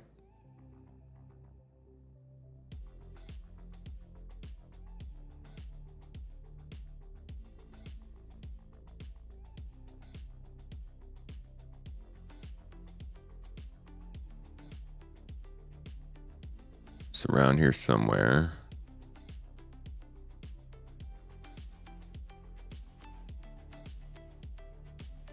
Here we go. Feeling that the pistol gets. Cool. Cool. Thank you very much. Right, and moving on to our new vault weapons. So, it's the other video. That's That's the optic one. cool looking Volt There weapon. you go. Thank you. These are the Vault weapons. So, Vault is primarily based around controlling a heat of a weapon. These weapons have the potential to overheat. Wait, I got a pretty funny sound clip of when the devs were first building this weapon. One of them was trying to describe it by voice. It's a very funny moment. So it's gonna start. Tell me how close this gets to what the Volt weapon actually sounds like, folks. How accurate was he? Out being like a projectile shooting weapon as you start firing. It will then evolve into a beam. So it'll start out with a tug, tug, tug, tug, tug, tug, tug, where you have the beam, and it also has the potential or the potential for overheating. So, All right. that is something that's coming. Okay, how close was this? And if they overheat, you'll be unable to fire. I hear And it. I hear it. Dum, dum, dum, dum. You'll be unable to fire. I think he gets it. And they will enact differently. So some weapons will just basically be beams from the get-go. Some will go into beams. Like you see, this one goes into a beam once it reaches a certain level of heat. And it's really fun because, these are quite powerful weapons, and you basically want to manage the heat and, keep it in that, ideal spot. Okay, cool. So this is an interesting gun for me because it's called low tech. The idea behind these guns is that they're made out of parts, and they're not very professional. That's why they don't have a bunch of shroudings, and they've got a whole bunch of stuff that you can see. It's like a lot of uncovered parts. It's very techy.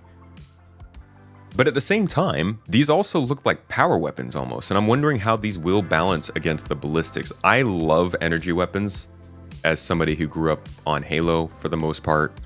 As you guys know, I do a lot of Halo. I'm a big fan of plasma rifles, of carbines, of just plasma pistols, all the things. So I'm excited to see this coming to the game, but I do wonder if I will be interested in using these because I do like the punch of ballistic guns now. And I feel like for a gun like this, you really have to get the feel of shooting it right, or it's gonna lose its appeal really quickly because you'll have other guns that are easier to get ammo for, that have better stopping power maybe, and aren't as flashy and ooh-ah. So this is what it looks like when you're using it as of about a year ago, maybe half a year ago. It takes out a heavy pretty freaking quick. But then I wondered to myself, okay, these are low-tech, kind of hard to get. You got to find them out and loot, probably off in Pyro. What is the explanation for why these are sitting around in Pyro and not being sold on store shelves in Stanton? Either way, that's the rifle. Should be an interesting one to play with. After that is the shotgun. They say this one's a blast. Literally.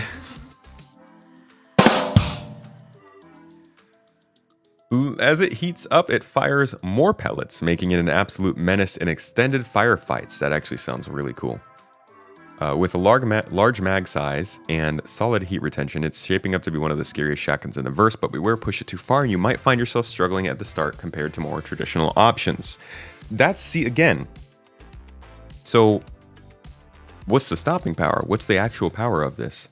Those are the interesting bits we won't know until they come out, obviously. The Stanton stations have Volt signage around. Yeah, that's true. It'll be very upsetting if there aren't actually sold there. Just make them expensive. Just put them in one shop, right? You can only buy them at ArcCorp. Because ArcCorp has everything. And the sound for the shotgun, right now it practically rips a hole in space itself when fired.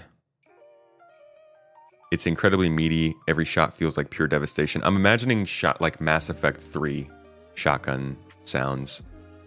We don't really have much of a look at the shotgun. I think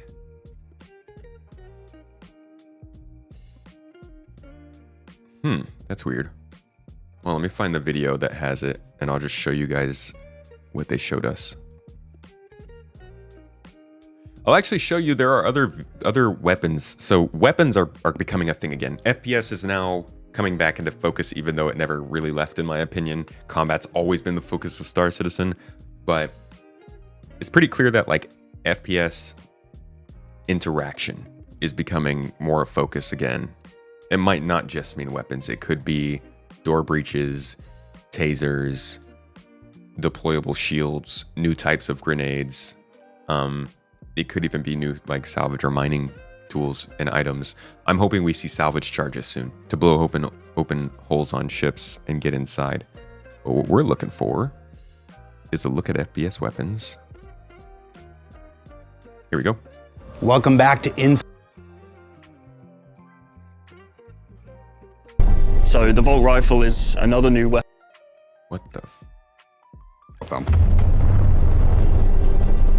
So the Volt Rifle is another new weapon that we're releasing in the PU, a brand new manufacturer. CJ the Misfit, thank you so much for the $5 super chat. Seriously means a lot. Appreciate you.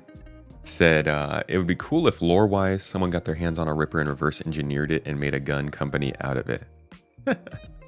Call it teenage engineering. Where did you go for so long? We were moving. We have moved. Welcome to our new house. This isn't the house. This is just a corner in the room, but we have moved into a new place finally and have our own space. Never get rid of us. Yeah, you'll never get rid of us. We're in it now. Like, we've been all over the place for the past like 5-6 years. Pretty crazy, pretty inconsistent. We're good. As long as we just, you know, keep everything stable. Okay, so here's the Volt, what we know of it so far. It's reliable, it's functional, and it just gets the job. Here, military weapon for UEE. It's a workhorse, it's reliable, it's functional, and it just gets the job done.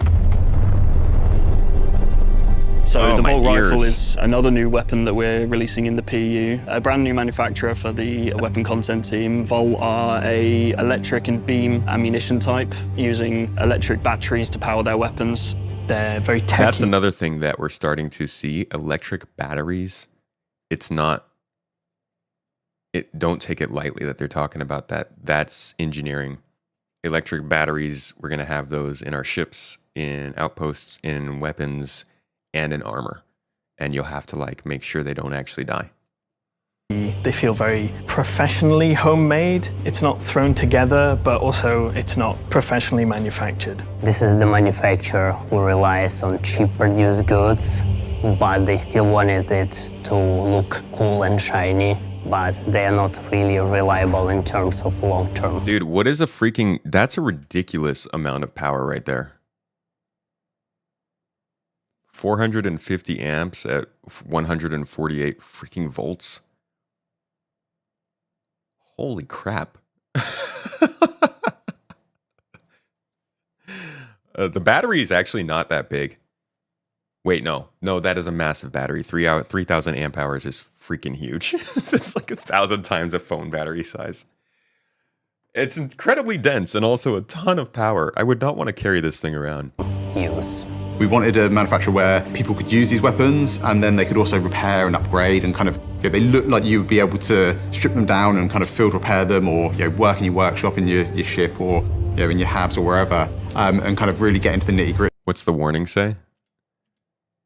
Cool and shiny, but they are not really reliable in terms of long term use. Cool and shiny, but they are not really reliable in terms of... All right. This morning says, please always use a smart charger, parentheses, with automatic power cutoff function to charging hypercapacitor battery. Little typo there.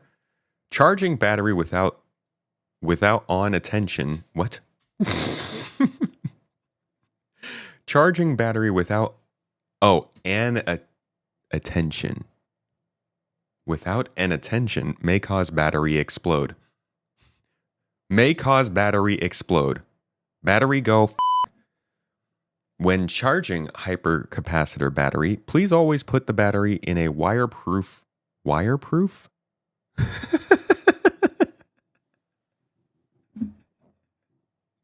Who wrote this? Please. Hey, Dave, are there any wires in there? You can't go. Don't go in there. Please put the battery in any wireproof place to avoid any accidents happening. Thank you. Or no, I imagine this warning would end with, "You're welcome." English hard. Of long-term use. We wanted a manufacturer where people could use these weapons and then they could also repair and upgrade and kind of, they look like you would be able to strip them down and kind of field repair them, or work in your workshop in your ship, or in your Craft house them, or wherever, maybe? and kind of really get into the nitty-gritty of how these weapons work. So there's a lot of visual cues to that with, like how the screen attaches, all the little kind of fittings and screws and how it all kind of comes together, that visually is something quite nice and exciting, I think. There is anything like this in a PU as of now. This will suit more of the guys who wanted to See, I love the look of that. I definitely love the look. But how does it shoot? show off rather than to be military-style weapons. You will have some shiny, cool guns that you can show to your friends and say, there, I did it. This is a really cool-looking gun. I've always been a little bit opposed to very big flashy lasers and electricity on firearms. I think it. I need the beam impacting to look better. I've always been This is definitely before they really polished it. a little bit opposed. It just feels like it's kind of going through them almost. I want to see more like splash from the beam hitting them.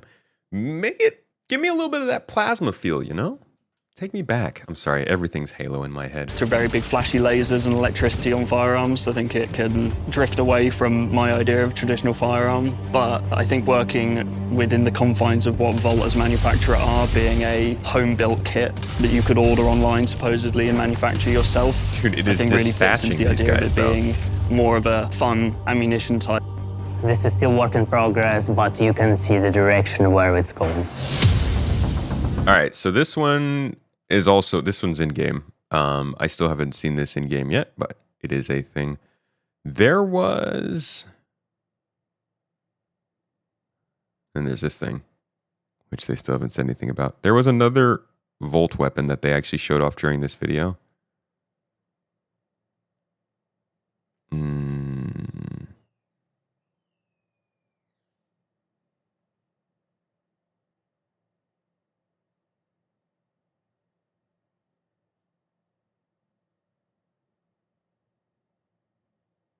Must be in like the last little showcase of all the different guns here. No, I am not seeing it. I know they showed off another one of the Volt guns.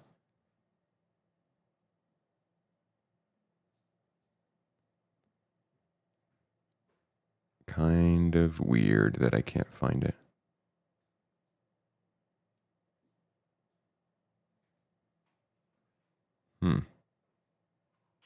I think the one I'm thinking of is the SMG, which actually looks really cool as well.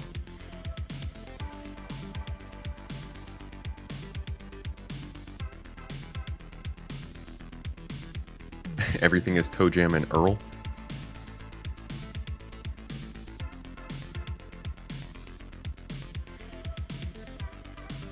Brother, where is this gun?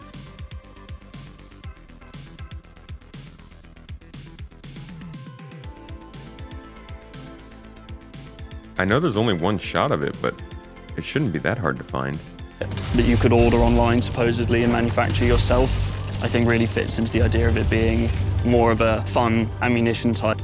This is still work in progress, but you can see the direction where it's going. Yeah, but then they... Incredible audio and be like, oh wow, I think it's gotta be here someone's gone all somewhere. out on this one. Their downstream is important. Yeah, here we go. Here we go. So this is not the rifle. This is different from what we just saw. We were looking at this one.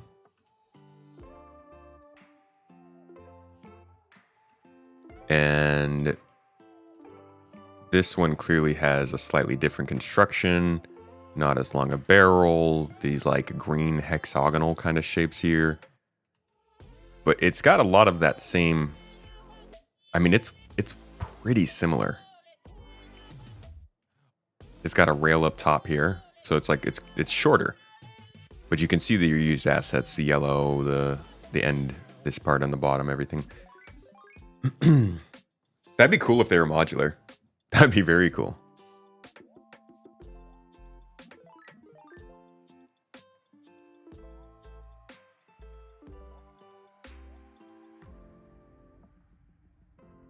Multiple teams working on the game. The people who are working on weapons likely aren't going to be working on polish and stability. Unless it's weapon related. Yeah, they're working on polish and stability on their stuff.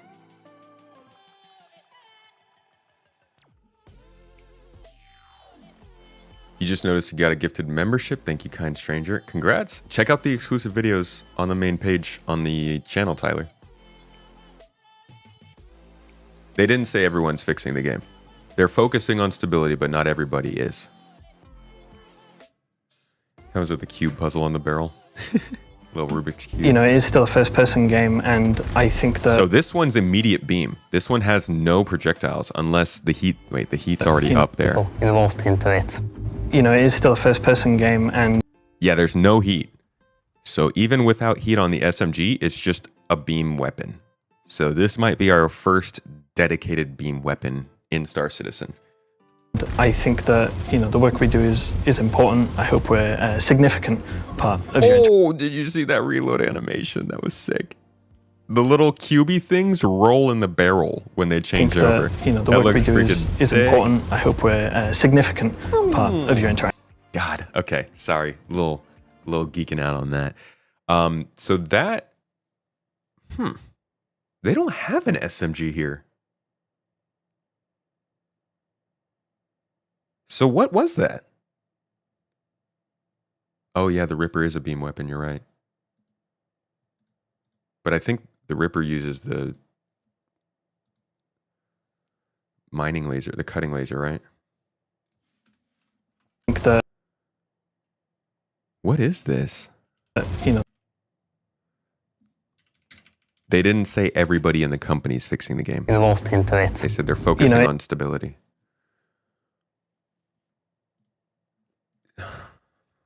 It's not the shotgun. It's definitely not a pistol. This is an SMG, right?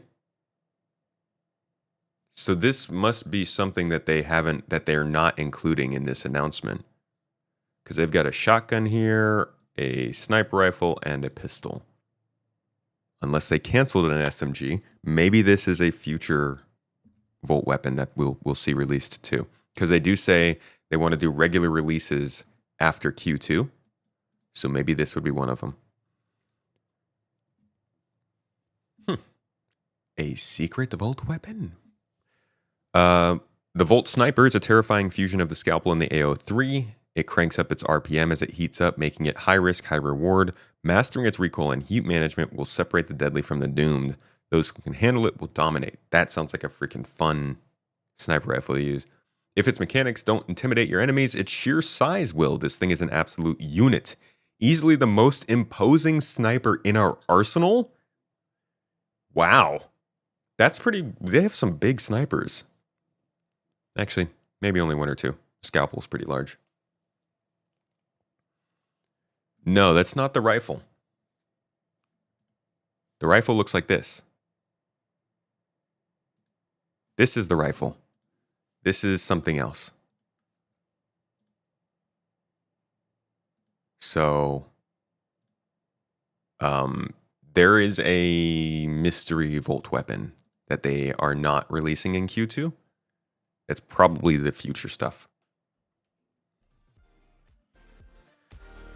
Besides that, we have a pistol as well. The pistol is a rapid fire, and its RPM increases the longer you fire it to account for firing for extended periods. It has a large battery for a weapon of its size, giving you the opportunity to use it in a less powerful state for longer periods, or run it hot to give someone a nasty rapid fire surprise. See, I like this.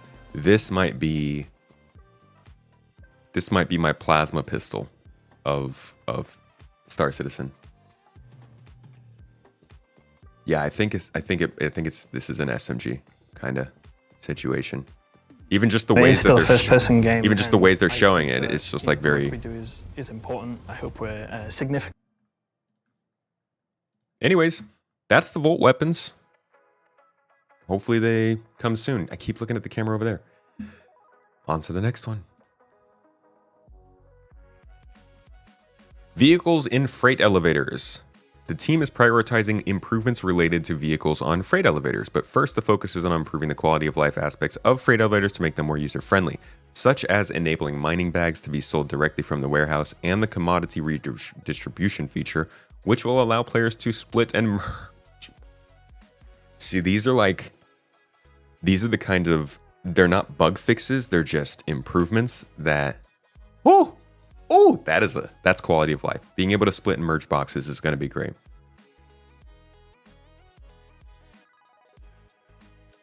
Giving up on caring about anything they add until the game is actually playable for more than an hour. I honestly, I don't know what to, you're going to have to explain more than that. What do you mean by playable for more than an hour? Somebody else was in here saying they were just playing for 6 hours straight. So there's like a level of sometimes it's playable, sometimes it's not. But a lot of the stuff they're talking about adding here are things that will make the game more playable. Making the elevators work better. Holy crap, that's a big one. I guess these three are mostly quality of life. This is a feature. Bolt weapons aren't that important. Is this for PTU or live? This is going to be for, well, I assume this will go into PTU first, but this isn't coming till next quarter. Rock mining bags being detachable in 4.0.2 is pretty massive. Yeah, I've heard about that.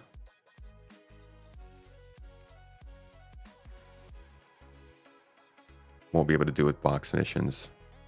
Yeah, you might be right there. That's Star Citizen right now. You have 50-50 of either playing for many hours or you don't get to play a single hour. Right, but that's why you can't just say that it needs to be playable. There's got to be something more specific because it's kind of dependent on the servers. I would get that if you basically just want to wait until the servers are 100% reliable.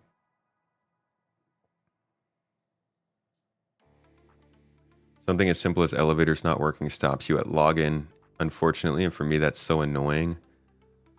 Okay, so like things like the elevators just functioning correctly.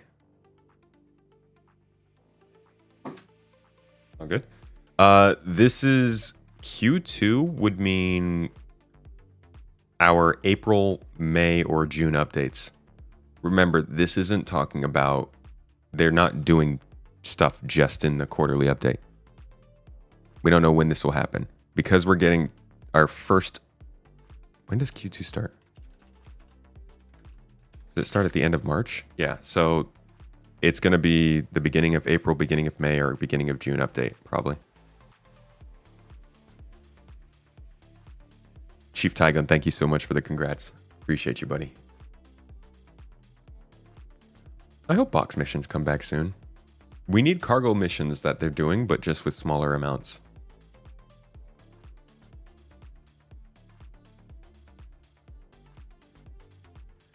So they just release whatever they want, however they want, whenever they want now? No. That's not what I said. They're releasing updates at the beginning of each month, and those updates will have fixes and content, and then they're releasing feature drop updates throughout the year. I don't know if they're going to be the quarterly ones, but no, there's still a schedule. They've explained that. They've got a follow-up here about the full screen mode. Mouse confinement with multiple monitors has been fixed. The mouse is moving on to other screens briefly. Oh man, that was so annoying. I did that a couple times during stream where I'd be playing the game and then I'd like click off the screen and we'd drag a window on in the middle of a firefight. That was annoying.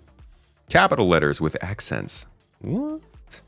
We're working to replace the 2D text renderer, and its replacement should handle accents and ligatures better than it currently does. We will let you know when we have more news to share. We look forward to your continued participation on Spectrum. Keep an eye on the dev tracker to follow the recent comments from our team. That's what we will be doing now. Yay! Where's the thing? We're going to jump into some of what the devs have been saying since we've been gone over the last week. Did the same too, but you think sometimes we just need to be smarter and we can ease the pain a little bit. Kind of sounds like they just release those big patches whenever, though. It might sound like that, but up until now, they haven't. So, we can sit pretty until that happens.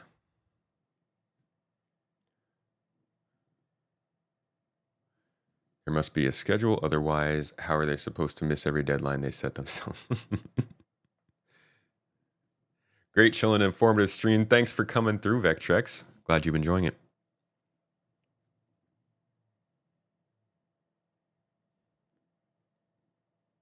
Elevators are just one example of the small things that really ruin the experience. So you're just waiting for the game to be like stable, like ready to go. Probably a couple years. 2-3 more years. Wait. Hold on. Before you guys freak out about that, I don't mean the game's going to be ready in a couple years. I mean that like the small things might not be, the regular ending of your session that they are right now in a couple of years. If they stick to this idea of focusing on the playability of the game. But we'll see if that happens. It's funny that SC has completely dropped any development on game controllers.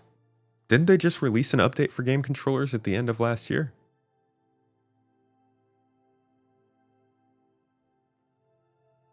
I could have sworn they had just done something that has to do with game controllers. It might be because anytime they ever bring up game controllers, they get a bunch of people screaming to the high heavens that consoles are ruining Star Citizen. Yeah, I thought so. Star Citizen controller support update. Yeah. They massively improved gamepad support and even added prompts. This was in November.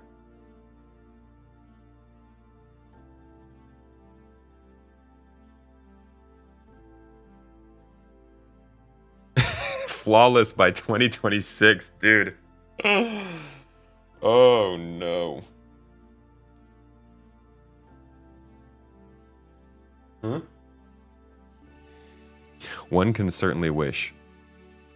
One can also wish, I don't know, pick a hot topic out of your hat. I won't get into that. Didn't watch the 3-hour interview because that's obvious ridiculous as their summary video. I'm sure Noobifier has a pretty good summary on it. But unless you watch the whole 3-hour video, I wouldn't make assumptions about what they said based off a summary video, because you might lose some context there. Feel like you want to be able to hop in and not wonder if you're going to be able to play. At least with Ashes of Creation, even though it's an alpha, it's still playable consistently for extended periods. Yeah, I would say you still got a little while before that happens. Up until they're done dropping in incredibly massive engine shifting pieces of technology into this game, we're just going to keep hitting instability like that. Luckily, static server meshing may have been the last time that happens.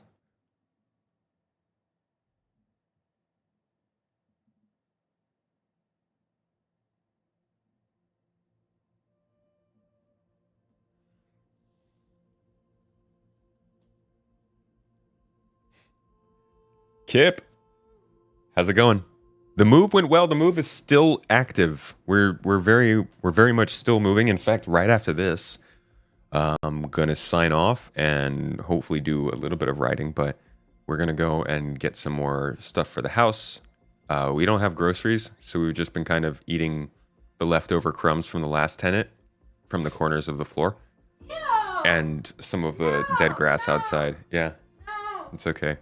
I'm embracing my inner cow and making good use of the overgrown yard. No, we've been doing more takeout than either of us enjoy, so we're going to get groceries after this and like finally move in. You don't realize how many tiny little things there are in a house that you have to like supply until you're trying to supply a new house, and you're like, oh, right, we used to have something that held up our toilet paper, or or like towels. Oy. Granted, we've done that part before. It's just, it gets you. Colt, thank you for the 100 bits, dude. Hope you're enjoying the stream. Where were we? Oh, we were gonna go through Vulcan. Anything better than the mystery meat and pyro? This is true. I prefer vacant house mystery meat than pyro mystery meat. You just moved for the first time, chat? Good for you, dude. It's an experience.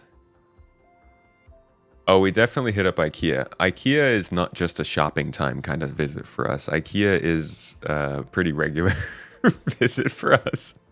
We're ashamed to say, but it's just fun walking around there, you know? And they got great food. Ooh, Mongolian beef and stem pork dumplings. I've been dying for some lumpia these last few weeks.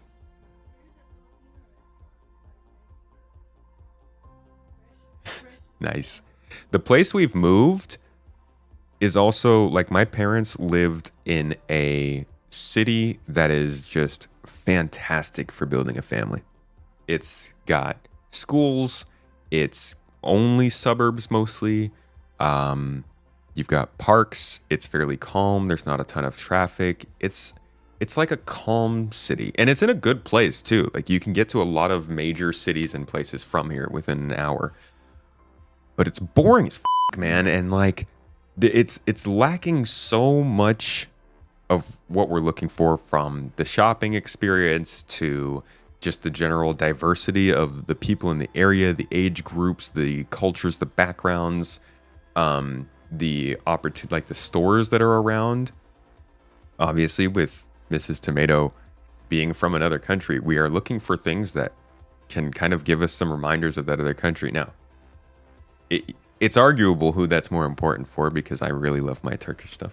No, it's for both of us. It's like important that we're around that kind of thing. And living in the city that my parents were in this whole time, it was kind of exhausting having to drive very far to find that kind of stuff, or even like my friends as a kid. So getting to move to a more major city has already been a blessing, and we've only been here for like 3 days. We actually found out that one of my childhood friends, who I've kept up with over the years a little bit here and there, lives like an 8-minute walk away from us. So it's such a radical shift for us, and we're very, very grateful. His parents live in an old people town. Oh God. Suburbs are good, but store-wise, usually in your experience, not so great. It sucks to have to drive 15 minutes to go to the grocery store.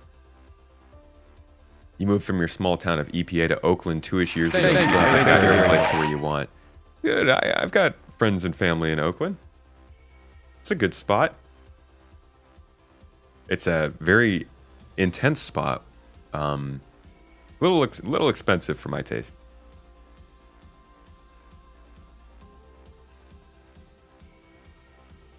Gumbo! Certified Gumbo. Wait, that's right. I saw your name in here briefly earlier. I didn't get to say hi. Hey, man. Thank you for dropping the 5 subs. Are you on the stream? As long as there's Thai food around. Dude, Thai food, Mexican food, Turkish food, Japanese food. Food. Sorry, we always end up turning to food. Yeah, it is very American. 15 minutes from a suburb to a grocery store is crazy. Luckily, now for us, it's only 5 minutes.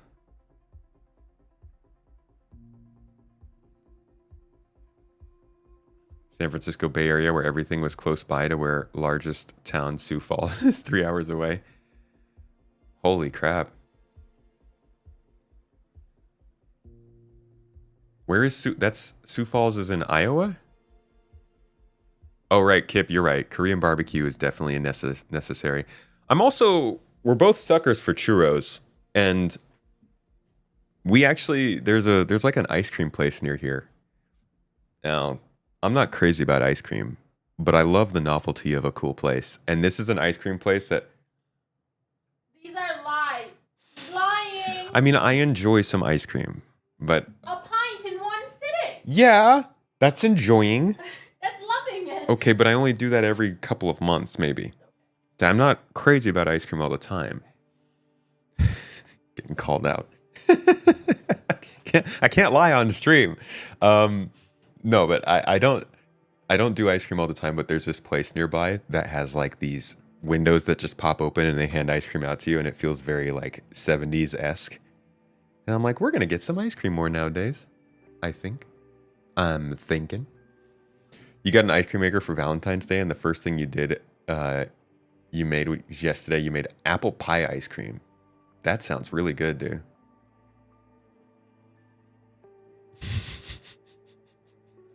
It's loving and not enjoying. Hey, okay. Let me rephrase. I love ice cream every so often. It's an occasional love. We have our ins and our outs. It's complicated. You have a churros problem? Oh, they're so good, dude. Churros. Disneyland's churros are...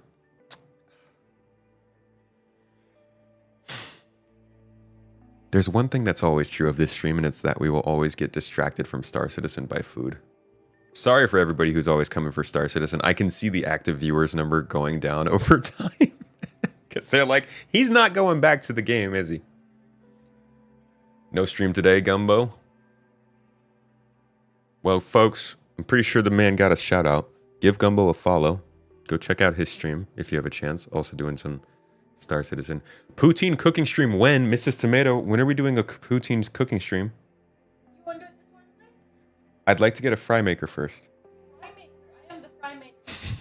Okay, we can do poutine this Wednesday. I'm down. This Wednesday sounds good. Cooking stream, baby. Canadians are going We're to back. judge us. We back.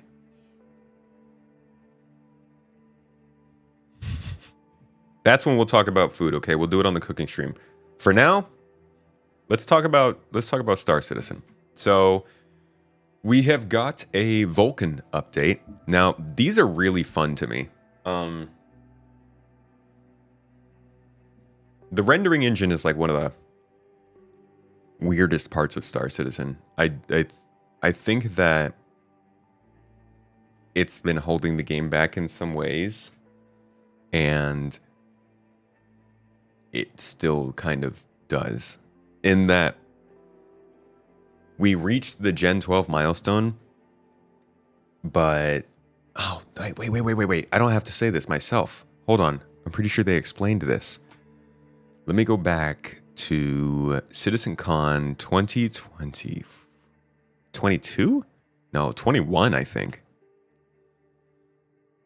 I'm telling y'all, we say this stuff a lot, that they've been doing things long term and they're just now finishing them up, but it's not a joke. There's a lot of things that they were talking about anywhere from 3 to 8 years ago that they're just now starting to finish. So here is 2021, what Ali Brown was saying about Vulkan progress and where it's headed in Gen 12. Off at the moment, and once that's done, our focus will shift to the remaining major systems, which are gas clouds, the render to texture system, and a few special cases for transparency. Yeah, Mrs. Tomato shares her recipes on the Discord now. After this, that's where we'll start seeing the public milestones, and the first of that will be 100% usage of Gen 12 and none of the hybrid approach. Okay, so this happened in... We've actually got this on the roadmap. I think 323? No, this happened in 3... Jeez. Here we go, 318. New rendering architecture to improve performance. This milestone renders every object through the new renderer with optimizations and additional features such as Vulkan coming in the future. So this was milestone 1, 318 in 2023. This will still be at DirectX 11, our current graphics API at this point. And then our second milestone will be the Vulkan API release. That will be optional at first and then mandatory after we've removed all the bugs. Okay, so this is the stage that we're at right now. This happened... Where the... in 323, Vulkan Graphics API support, converting the Star Citizen renderer from DirectX 11 to the Vulkan API. This allows spreading GPU submission work over many CPU cores and enables many new tech features that were previously unavailable, such as ray tracing. Vulkan is able to be opted into via the options menu with this release, but it will eventually fully replace DirectX 11 in the future. So we are seeing this now. There is a lot of talk about whether Vulkan or DX11 is the better option for rendering. I'll probably have 10 Pound 42 back on the podcast again sometime soon. We touch up, I think, probably once a quarter on how this progress is going. But in general, it's been a very slow, methodical process getting Gen 12 in, getting Vulkan working correctly, and then moving on from there. So Vulkan's still an option, but we can see that they're working on things like global illumination, ray tracing. We've been getting more volumetric clouds updates, more lighting and shadow passes and things like that. This was a huge initiative to basically give the dev team the ability to put on the chef's hat rendering in this engine. Up until now, they were working on CryEngine's old system. And as we could see from games like Kingdom Come Deliverance, CryEngine looks great still, and it functions very well. But that game is a lot smaller than this one, and it has a lot less edge cases. So they wanted to remake that whole thing and make it work for Star Citizen and what Star Citizen is. Now we can go back to, I think, CitizenCon 2018. And even there,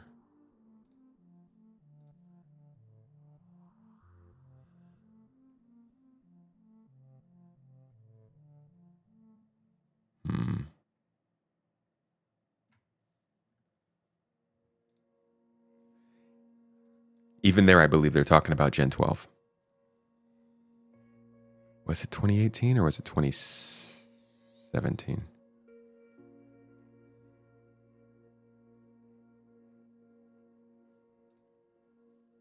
Okay, and just before I finish, just one last slide.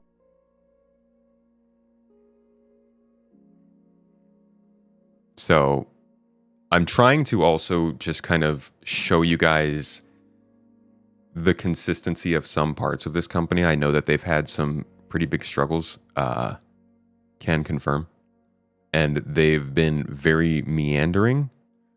But when you look at what they're doing here, it kind of goes to show the long-term initiatives and the people who have stuck by them. This is still Ali Brown from almost 8 years ago now, still working on getting this rendering engine where they want it. Okay, I just wanted to briefly touch on something else, which was CPU parallelism. So obviously, modern games are putting huge pressure on CPUs. We're no exception. We're actually pushing the CPU pretty hard. The gameplay code is got a hell of a lot going on there. So and the rendering as well, and all these different systems we have, like, I don't know, the things that Eva was showing you earlier with the animation. We've got the facial animation system. All of these things are just adding to the cost of the game. So multi-threading is a massive part of getting our game to run well, and we use it quite a lot, and we're using it even more lately to try and get the best possible performance. So our Frankfurt team are leading the charge on this. Our principal engine programmer, Chris Bolte, is pushing forward with this. And we've got two main systems we use to get the performance great. So we've got our batch updater and our background workers. So yeah, our batch updater is basically, it's where we can jump forward a little bit to future plans. Our back start to sound kind of familiar. All the work to what can be for us. So object container streaming is something you might have heard of on ATV. It's type of each chunk of our game, rather than a level, which makes no sense for something like us. Each like the interior of a spaceship will be an object container. A space station might be an object container. A single shop in a space station might be an object container. This is type of the unit we use to build our solar systems. And we're working on the streaming support so that we can very quickly load and unload these things dynamically without affecting the frame rate and without a hitch. So that's in progress. The planet effects. So we've got all sorts of things we want to do on the planets. Some have been started, some are not so soon, but we've got things like improved shadows, like a bespoke system for shadows. Clouds, you've probably seen some demos of the first version of the clouds. There's something we want to continue working on. And there's many other things on the planets, like roads and other such things. And then in space, equally, we've got things like stars, the sun, and rings around planets. We need to get all of these effects improved. We've got some of the basics in for them, but there's a lot further we want to go on that. And then dynamic global illumination. So we have this on the planet with the environment probe you saw at the start of the presentation, but we need something equivalent for the interiors so we can accurately update the lighting. And this is crucial because we want to be able to shoot out individual light bulbs in rooms and have all the lighting correctly update. And we can't just tint the lighting or adjust it and fake it. We need to actually recalculate everything from scratch. And the reason it's more complicated interior versus on a planet is just because the number of light sources that are involved. We might have in a room like this, might be 50 light sources in the room, and to calculate all that, while somebody sat there shooting all the lights out of a machine gun, there's quite a lot of optimization needs to go on there. And then next few things, so we've got to use the batch workers we talked about earlier. We've got 2 threads we run, 2 processes that compute the rendering and the physics, and they're still done without the batch worker. So we need to convert them over so we get some extra performance wins.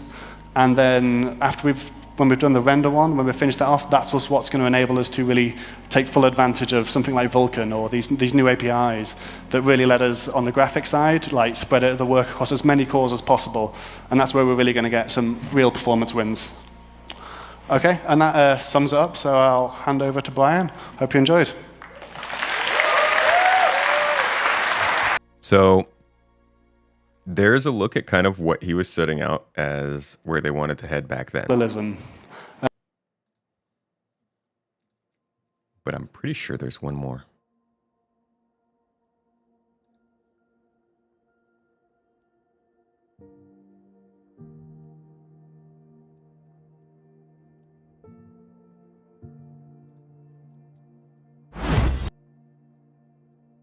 Let's see, this might be all VFX.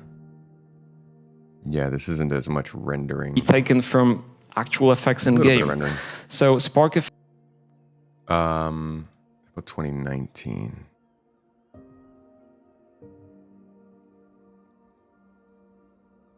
So we already watched the 2021 version. You guys saw that. I think this is just Planet. Okay, so the other thing to show you, that's just to kind of set that starting point for when they were talking about Vulkan and Gen 12 renderer. But we also had a talk with the rendering team here.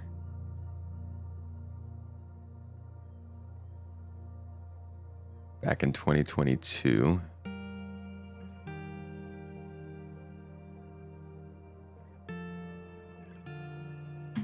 I'm really excited to see how much performance we gain from that, and yeah. Hold on, there's a better video for us to watch from here.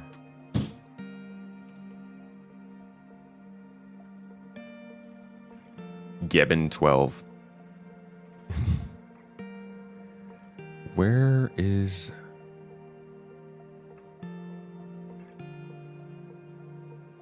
the recent ISC?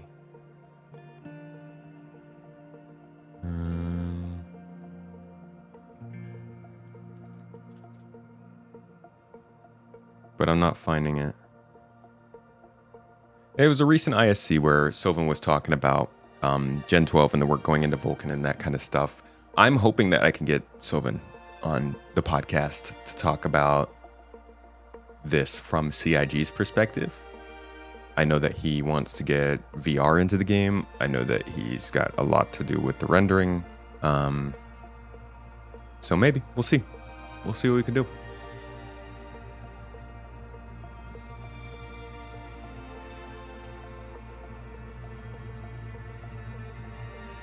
Podcast watch through of these videos with 10 pound would be cool. Almost like a react to previous videos. Maybe on a stream someday. So here's what the question was. In general, updated Vulkan integration and HDR support would be great, especially for those of us with high performance setups who are eager to experience Star Citizen in its full visual potential with better 1% lows. If there are any updates on the timeline or the current development status of these features, I would greatly appreciate hearing them. General question about Vulkan functionality and HDR. Ali Brown said, hi, the focus on Star Citizen recently on the code side has been stability and quality of life improvements to existing features, especially after the rollout of server meshing and the huge impact it's had on the game. As a result, the Star Citizen team hasn't been able to take a full new version of the engine in a while, because this would bring potentially instability and slow down the quality of life improvements for players, and also likely prevent regular timely releases, all of which are critical for continued engagement. So when he says it hasn't taken a new version of the engine, I'm guessing that just means in the last, 2 months? I guess that probably is a long time for them. Squadron 42 team has been road testing Vulkan with HDR and multi-threading rendering, so hopefully most of the kinks are ironed out by the time they reach Star Citizen, though I won't be able to predict what exactly that will be. So going back to that video that he was talking about, we kind of lost it, I'm sorry. The video he was talking about back in 2017 was saying we're working towards multi-threading support. They still haven't hit it, but they're testing it out. And the fact that Star Citizen has made the improvements it has in the last couple of years in terms of the frame rates, and they still aren't really using the multi-threading rendering is a good sign, but optimizations have to continue.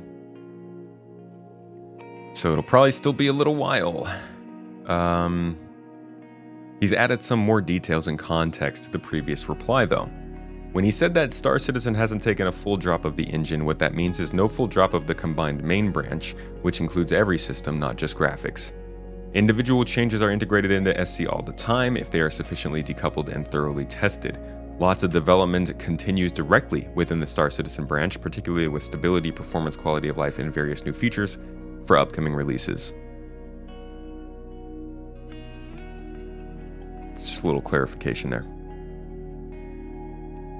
Just joined, is this the cooking show? It is not the cooking show. The cooking show will be on Wednesday, my friend. How you doing though, Goslow? Always good to see you in chat. Is your picture the Beyond Good and Evil monkey? They have a main branch of code, and the live release sits on a separate branch, and it has been doing so for a while from what you've been able to tell. What he's saying is they haven't pulled those over. Yeah, they have a whole way of doing the updates.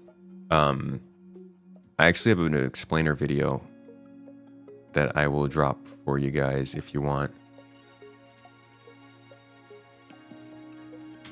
You just search how Star Citizen updates work in Space Tomato. This video will pop up.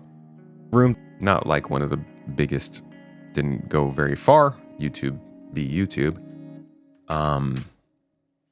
But this will explain the entirety of how they have their dev branches, their live release branches, how they move features into them, why 3.18 was the way it was, all that kind of stuff. Like this is my best attempt at explaining how Star Citizen used to update the game. It has now changed. So who knows?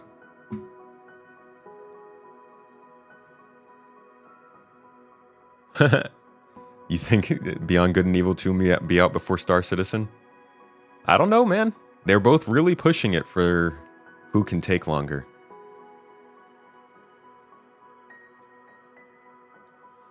Okay, other things that he wanted to... let's get through this. The graphics changes in the main branch include many stability and performance improvements to Vulkan, including multi-threading, HDR, shader optimizations, and more.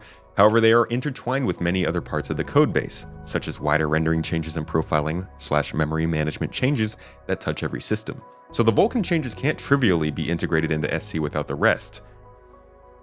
It would be possible to manually integrate just the renderer and then undo all their unrelated changes, but this would probably push back our overall schedule by several weeks. This is what they didn't do with the mission refactor as well. Like, they could redo these things for just this pocket of development, but when the rest of the game catches up, they'd likely have to go back and redo the unrelated changes. This would also mean they would miss the deadlines for Planet Tech V5, ray tracing, Squadron 42, etc. Interesting. I guess all those things are hopefully things they want to do. I guess Planet Tech V5 makes sense. Ray tracing is a big one. So while a lot of the work has gone into making the main branch of Vulkan faster and more stable, the rest of the main branch may not be.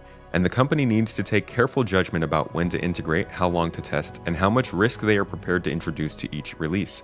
Also, it's worth noting that while Vulkan seems faster and more stable for us internally, the true test is always when it goes to the wider public with much broader mix of hardware, drivers, and software.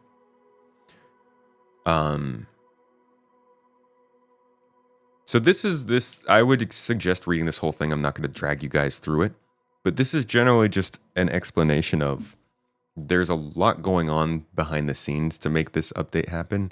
They can't just drop the rendering changes in and hope it works well. What is actively being worked on, though, has been listed out here. Ray tracing BVH. It's required, but not exactly ray tracing. It's usually pretty complex and expensive, but even more so in Star Citizen, as things tend to be. A lot of edge cases, a lot of weird situations, lots of space, and things like that. Ray traced global illumination. Making good progress, has started to be actively used in Squadron 42, however there are still improvements required to several areas before it's ready for prime time. Ray traced reflections. For the first version, these will use screen space colors for objects on screen and simplified material representations for objects off screen. So, screen space, not exactly one-to-one ray trace reflections, it seems. Unless I'm wrong about that. I don't know everything about ray tracing, so maybe I'm off. Character decals are going to allow for scars, wounds, and potentially tattoos. Don't we already have tattoos? Is it just replacing the way tattoos are applied to the body, I guess? The tension is for it to be used for cinematics, character customizer, and dynamic damage. Dynamic damage is going to be pretty cool. Vulkan, that's what we've been talking about here. There are constant improvements required for performance and stability for Vulkan, and we're frequently adding new extensions to enable new technology or optimizations. Good to just keep in mind, folks, that they can just continue to optimize this game. We are very worried about performance and have been for quite some time. And let's just put the glitches and the weird bugs aside that we have, elevators and hangars and stuff like that. Frame rates and reactiveness and stuff has definitely been going up over the last year or two. So it seems like it's something that they can consistently keep improving. I mean, it's not worth assuming that just because it happened before, but they've got a lot of steps ahead of them, and there are little pieces of tech that they can go into the code to clean things up and hopefully make things run a little bit better. Planetech V5/Genesis, a huge change to how we distribute content on planets with the goal of much better visuals, performance, and providing more power to gameplay systems such as harvestables, mining creatures, etc. I think this is going to be huge for Outposts. This is going to be massive for Outposts, and I hope that after they launch Planetech V5, they consider scaling the planets up. Video memory, they are overhauling how video memory is budgeted to force developers to remain in budget. Just punch them down, developers. While giving players explicit control of how they allocate their video memory to each graphical effect. Wow. Oh, so they're going to give us some really in-depth settings for video and graphics. That's very good. I hope that allows them to keep the ceiling very high. The end result should be better performance for everyone, as low video memory looks to be our #1 GPU performance issue. Okay. These are great points of optimizations that we can see, and I think the folks who are concerned that all Star Citizen cares about is not fixing the game, even if they weren't doing this whole rebranding this year of focusing on playability, it shows that there are certain people in the company who, no matter what, are putting down some good optimizations, or at least working on them.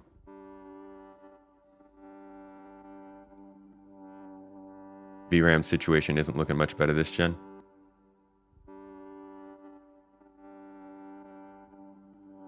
Whether people can admit it or not, 4.0 was a huge step forward for overall frame rate and reactiveness stability. Yeah. It helped with some things, exacerbated others. Damage map compression's also coming up. Damage maps allow for accurate damage and salvage across our ships, but the networking of this data has a significant cost, and so we're compressing these maps down to a fraction of their raw size such that each packet of data is a maximum of 32 kilobytes.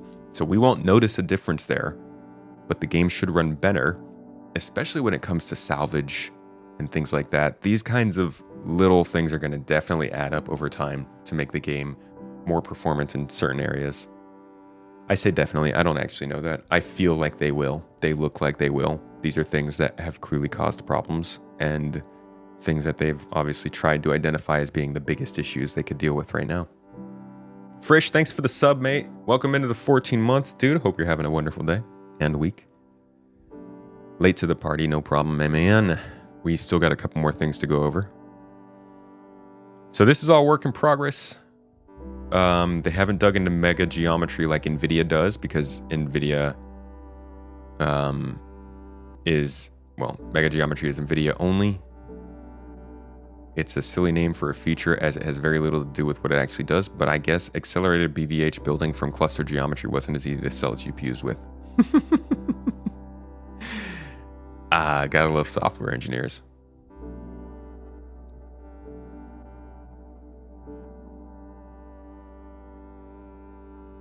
I was really looking forward to Squadron 42, which is one of the reasons why I can't watch and play Star Citizen anymore. There are other games that simply do this better. Perhaps it will be understood by the upcoming Squadron 42 failure. Will Planet Tech V10 in 20 years have no anti-aliasing? Will Squadron 42 be this ugly in 2027? Not 1995 or something. Dude, can you imagine somebody... somebody talking to you about your profession like this? Like this guy, this guy has been at this in front of camera for years working on this. And then to get talked, I'd be so annoyed, but he answered. He said, I wasn't sure whether to reply given the tone, but the issue with the radar shown here is genuine and worth explaining. The radar intentionally skips the anti-aliasing path because all temporal anti-aliasing techniques have major ghosting issues with transparent UI. As such, it's expected that the UI team use approaches that have built-in anti-aliasing. But that clearly isn't the case here. I'll check with the UI team now. UI team, how this is built and what our plans are for improving it. However, I would also highlight that your image appears to be 700p, lower than the Xbox 360 and PS3. As such, it'll be exacerbating I feel like he put that in there. It'll exacerbate any anti-aliasing or any aliasing issues. Maybe check if the issues is as severe at 1440 or 4K. And Gian pointed out that if you right-click open the image, it gives you the correct resolution of 1440p, and the aliasing is still terrible, so this point can be ignored. Okay. Rest of the game does use AA, and our AA has been generally reported to match or beat that of other non-machine learning approaches. Not as good as DLSS.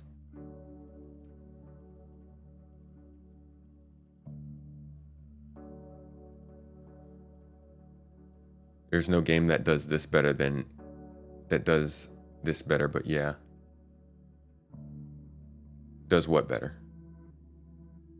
Hot take on Squadron 42 failure before we even have a public beta. I mean, are they trying to say that Squadron 42 will fail because the anti-aliasing isn't good? I'm pretty sure that's what they're saying here. I was looking forward to Squadron, but I can't watch and play SC anymore because other games do this better. Perhaps it will be understood when Squadron fails.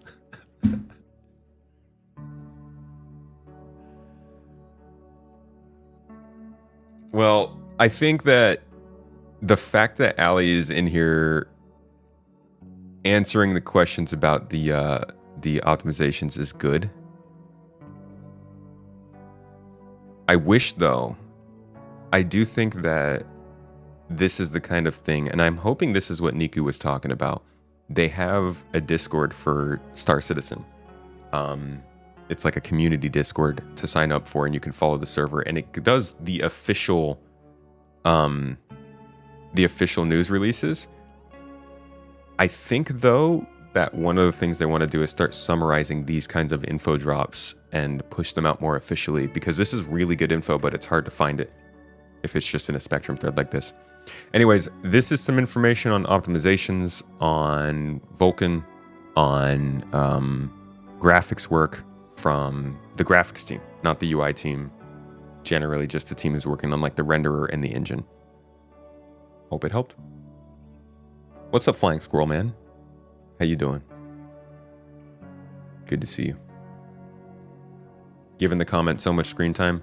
I don't really think it'll do much. As a game dev, you can't imagine having to respond to this kind of feedback. It takes everything in you not to comment on Reddit posts about the game you work on. Gotta build yourself an alt account. There are plenty of games that do this better. Oh, whatever this is referring to. Yeah, I think it was anti-aliasing, I guess. Ali Brown's done a great job of communicating. I think Ali Brown does good work. Zach Priest does good work. Sylvan does good work.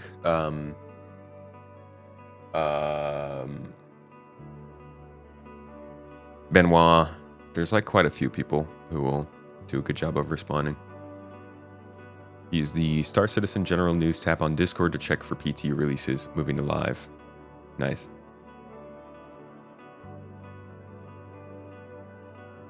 Thicker skin. This guy never complained. Like, you don't have to tell him to get thicker skin. He answered the question. He's doing fine.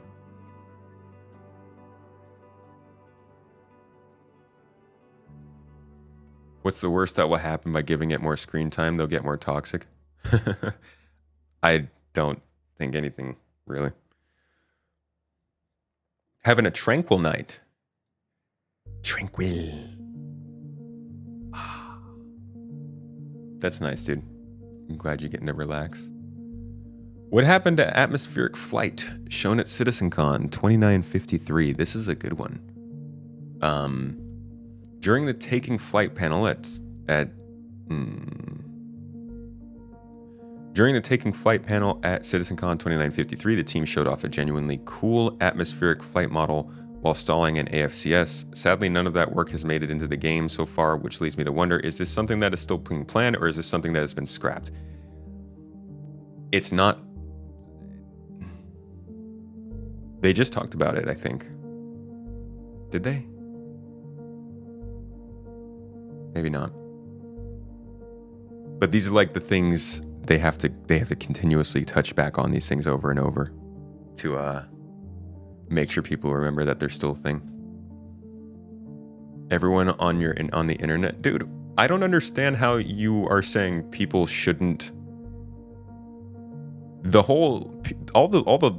like massive subset of people in the world who are just like, just deal with it. Just get better. It's just a joke. You grow thicker skin. Dude, learn some fucking respect. Like, people are free to say that that's shitty. You don't have to tell them to get better. Everybody has a different like way of reacting to things. And some people have, standards. Other people not so much. Becca, how you doing? Good to see you, dude. You feel the community is still not too happy with Yogi or John Crew, unfortunately? Dude, I don't think that's just Yogi and John Crew. I think a lot of people are just unhappy with the game in general. And so they've got progress to make on building that back up for sure.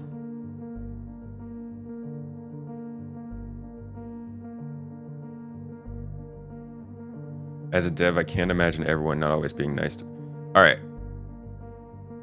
Also, you can't quote people incorrectly in my chat.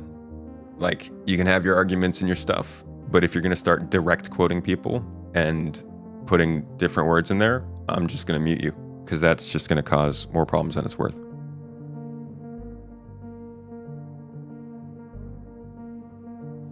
All right. Yogi Klatt's answer to this was, What we've shown at CitizenCon 2953 was the so-called control surface model. This is not an isolated feature, but part of a much larger update to the flight model, which is currently ongoing. 2024 wasn't really a focus year for the flight model, but we started getting back to it directly after Christmas break. Progress on the flight model in the last 2 months has been really good. I'm really excited about it, but it is just not ready for the public or even public testing. We will announce things for this when we're ready. So they had to actually do a lot of work on the engineering gameplay over this past year to help the feature team, so I think that distracted them a lot. They also had the jump points, as somebody mentioned, and what else? There was one more thing. Engineering, jump points, something else. I think they were kind of doing some tweaking here and there or something. I can't remember. I had asked Yogi about this last year, and he was saying they'll have more to say after 4.0 because they can focus on more of the stuff that they need to get done for the flight model, but engineering and jump points in general took up a lot of time last year.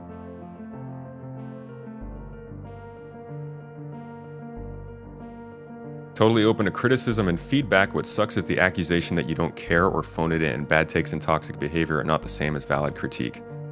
Yeah, I mean, you definitely have to be able to take critique.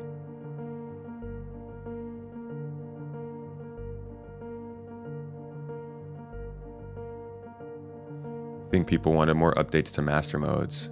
Yeah, people want updates to master modes.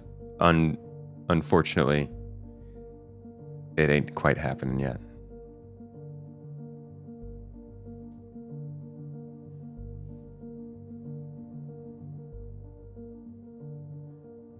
Using quotations to indicate who you're referring to, since you mistook my comment as being directed at the SIGDev. Okay. Well, I'm not interested in the conversation anymore.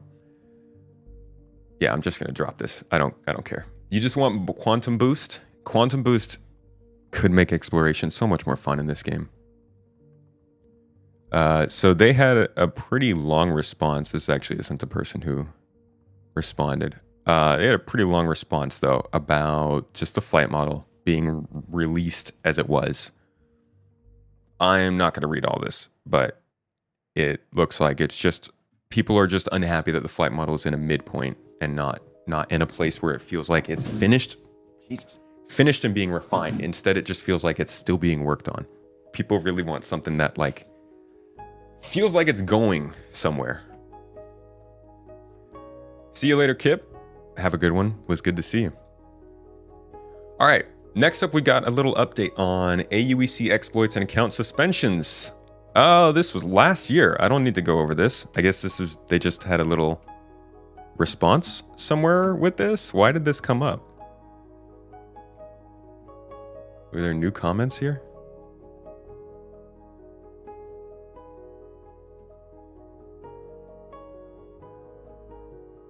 February 20th, February 19th. Yeah, it looks like people started to buzz on this topic again over the last few days. Dude. Oh man, Spectrum is so wild, man. Like these people, I understand they probably don't think he's actually going to respond. But could you imagine for a second if it was like his job as the person on here you have to respond to the people who are commenting. And these people are literally coming on here and commenting like the most standard, like throw this in the weekly Q&A thread kind of questions. This person's like, what about the AUEC seller on the internet? Dog, this thread's so old. I don't know why I got pointed towards this. Oh, okay. It's because somebody else asked a question about the exploits going on. Basically, either one, break or limit the part of the game that makes the exploit possible, or two, Make a very public statement that you're tracking exploiters and consider the activity to be against TOS, and accounts will be subject to ban. And then they pointed this out and they said, go answer here. That's how I got there. That was a lot. All over the place. Anyways, this is kind of all about the exploits, so we'll just talk about that in general on this page. Is this over the new Hull C? Yeah, I think so. I believe so. The new quantum experience and working armor lockers are top your wish list. Lockers would be cool too. That's cool, you're doing exactly what I'm talking about, getting upset over a pretty chill comment. All right. Bye. You don't look at Spectrum. 'Tis a silly place. It's got some decent stuff to look at, but it is a lot. It's a lot to get through it and find the golden bits. The impression you're getting is CIG has been pulled in multiple directions over the last year, and most directions seem to change somewhat quickly. And so we as excited fans see the focus shifting, and when we have to wait patiently till the work gets merged, even it takes forever to return to that topic. Dude, the waiting's annoying. That's the waiting can be long in the tooth for sure. Based on that, you can already guess what you've missed. Yeah, people don't like to be told that they're being a little disrespectful to folks. Missed the guy on Spectrum that spent most of his time making suggestions for absolutely bonkers Cutlass variants. We definitely still need a Cutlass purple food truck. Where is that CIG? Give us the food truck. I'm trying to deliver pizzas. All right, so this is about the ongoing issues in Star Citizen and the dangerous behavior encouraged by YouTubers. It's incredibly frustrating and disheartening to see some of the most critical and long-standing issues in Star Citizen, like the Polaris ramming bug, are still not being resolved. These bugs have been around for so long and continue to ruin the experience for so many players. But the situation just keeps getting worse. Is there a bug with the Polaris ramming? Does it not blow up or something?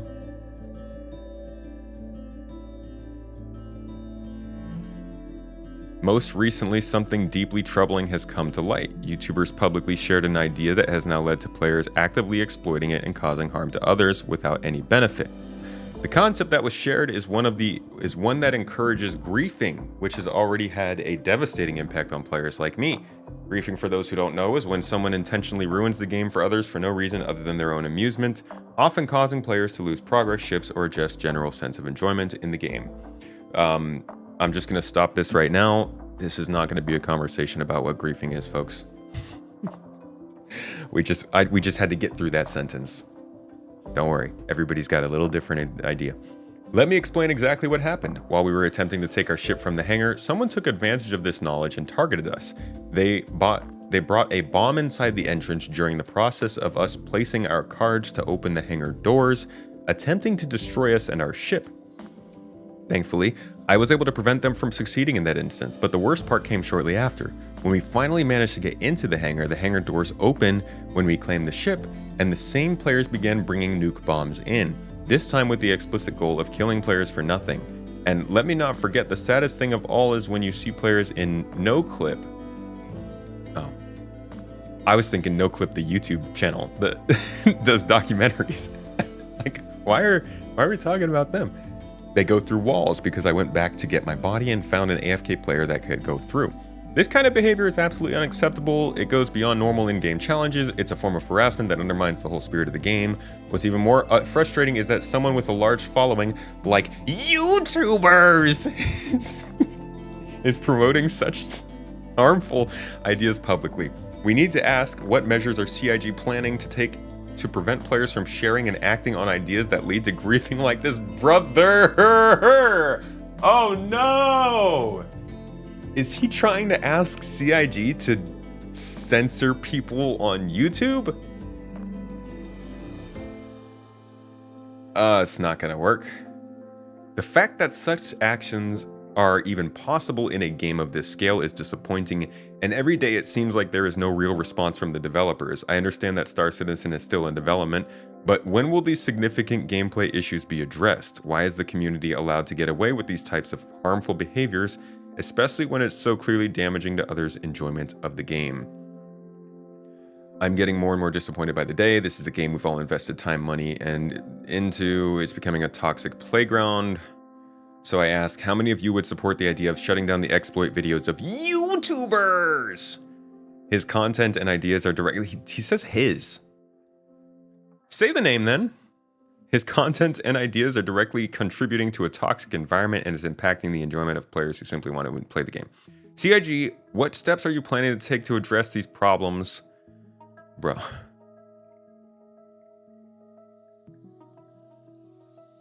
Okay.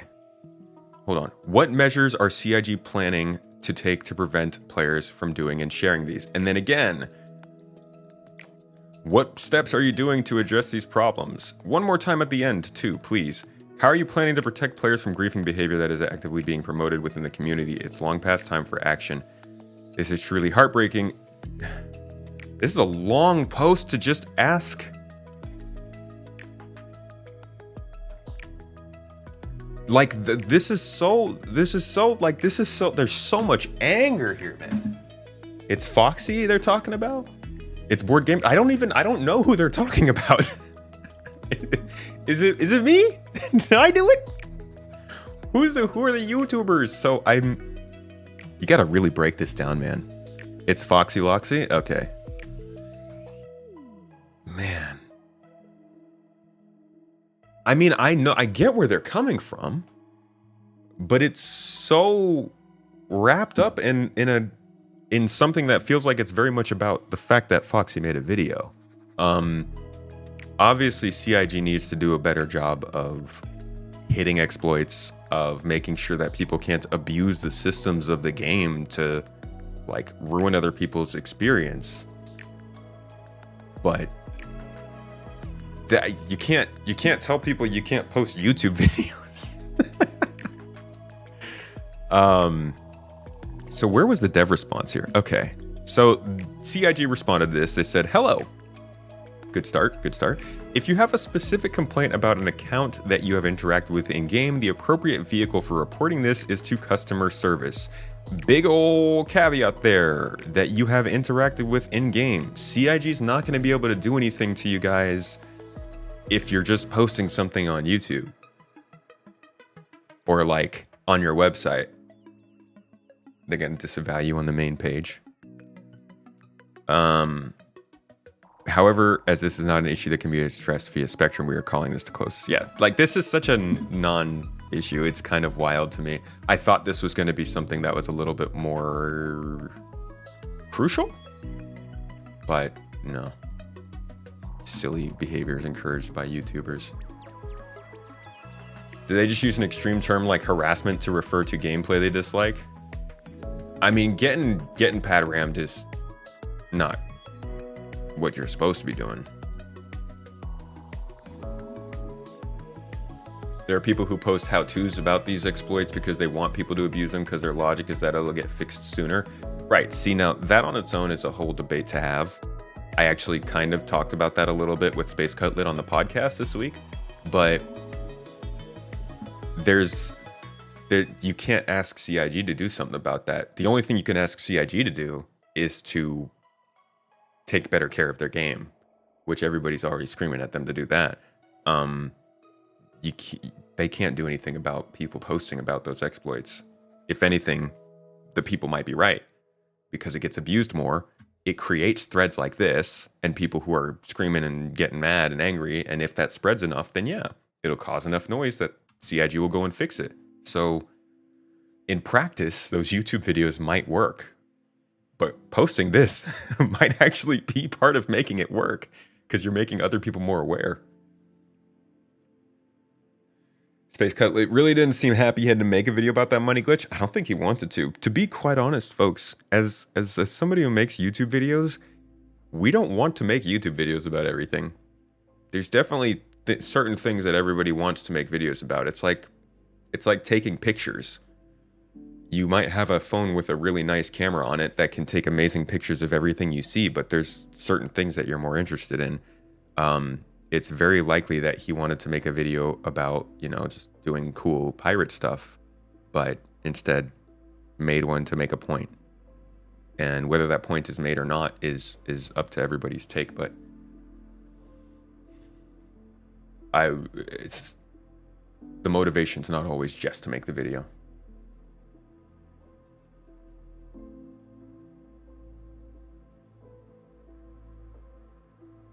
You empathize with the OP's frustrations. For sure. I get that. Have I seen the exploit? I haven't seen it in person. I watched some of his video and then I talked to him about it. But I haven't seen somebody do it or anything like that.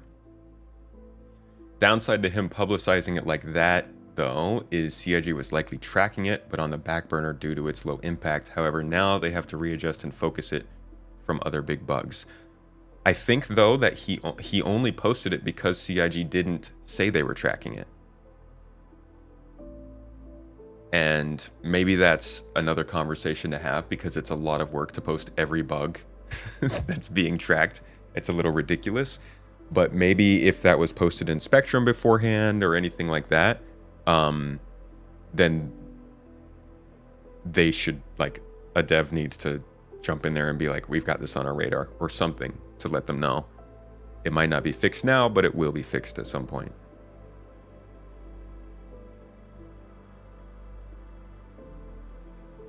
They don't respond to any exploit they receive. They lock and hide them in IC to prevent user replication. See, now this sounds like a conundrum.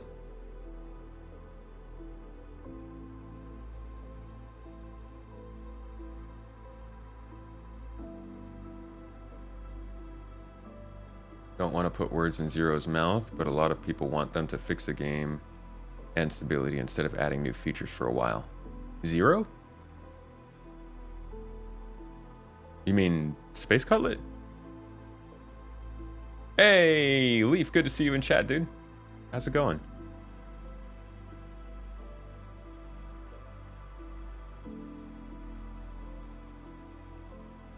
Know that CIG has previously said that they don't go loud about most exploits, even if they're actively working on them. Discreetly, so as not to get attention.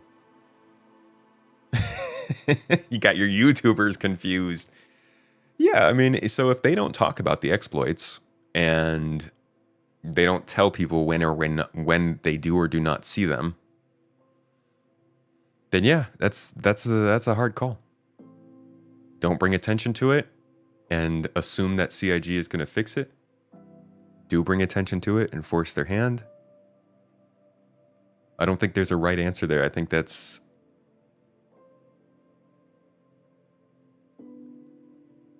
are you the kind of person that's going to burn the door down to get through, or are you going to try and look for the key? Space Cutlet and Zero State are the same person. Honestly, I get them confused. Is it looks? Is that it? Is it vibes?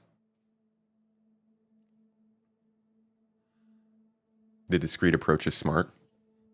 It can work. I think part of it also is the untangible factor that people don't trust Star Citizen or CIG. That is the unfortunate but quite quantifiable effect of their history so far in missing deadlines, delay features, slipping past what they've said. At this point, a lot of people don't really trust CIG to do the things that they need to do without explicitly saying they're doing them and then proving it. And besides making the game run better, rehabilitating their reputation could be something that they focus on this year. Like, if they just wanted to focus on content and stability, that could both help the game and the people playing it, but it could also help their reputation and the trust and the well-being, or the goodwill. You think as long as you've reported the issue, there's no problem with creating videos on it? You've done your part. Responsibility is now on the devs. You don't think anyone should ever be banned for exploits? You think devs should be held responsible for fixing them? How is someone to know if an exploit is intentional or not? I believe that the boxes are not supposed to disappear, and it should be that way.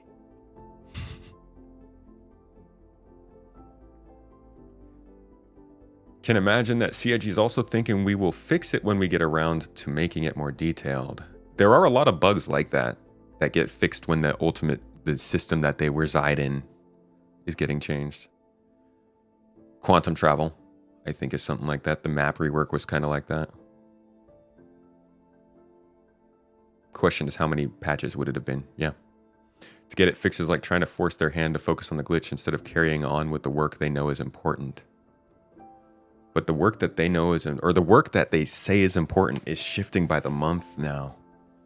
Like, they're in a very quick moving mode right now.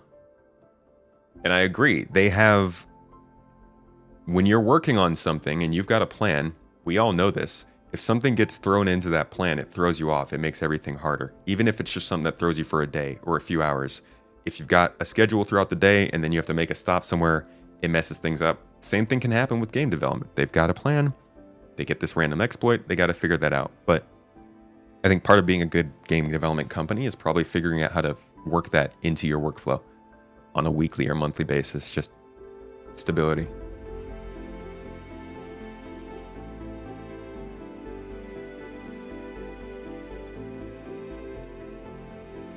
And if they fix something, will they create umpteen more issues? I think that's dependent on the specific application every time, unfortunately. Here's another post that's been up here. It's been on the screen long enough for you guys probably to read the whole thing. I thought it looked interesting and it got a dev response. It says, can you make the U-turn where things stop getting ever worse over time? Where is the progress? Devs, why do you guys keep responding to such loaded questions? They said, old RSI forums were fun, then no reference to reply notifications. I thought we have reply notifications. Video embed frames all squeezed, that is very annoying.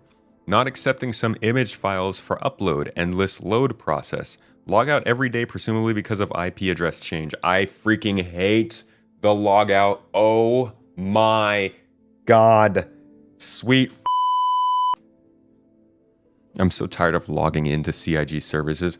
Literally, Mrs. Tomato just came in here because she needs to log in so that we can send the giveaway that was won to the winner. And she can't because my phone is the camera, and that's how we get the two-factor authentication. And why do I have to do that every day? When I said let it last for a year, I don't know. But it makes me rip my non-existent hair out. That's why it stays short. Logging into CIG's website is probably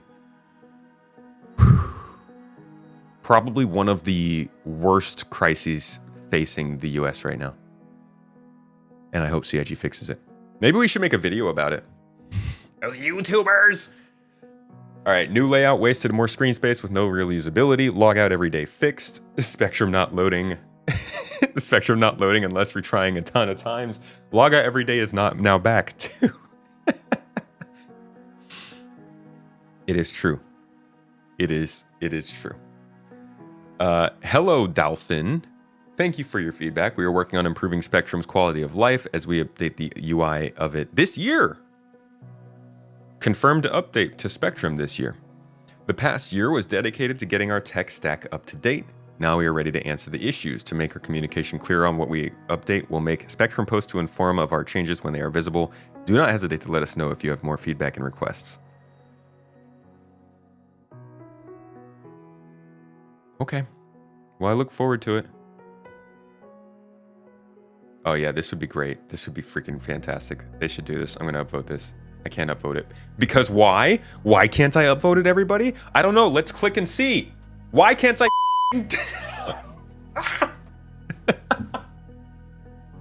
like it was listening.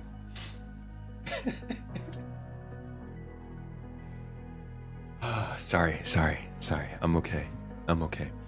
All right, yeah. So that was mostly a post about Spectrum, not even about the game. And I think this generally wraps up what I missed on Star Citizen over the last week. So now we're up to date. I want to tell you guys a little bit more about plans going forward. We've got our own place here, and sharing a place with your parents actually makes it kind of... Dude, I can't log in. God damn it. I can't use the activation because it goes to my camera. My camera is the phone. That's where the two-factor authentication is. Anyways,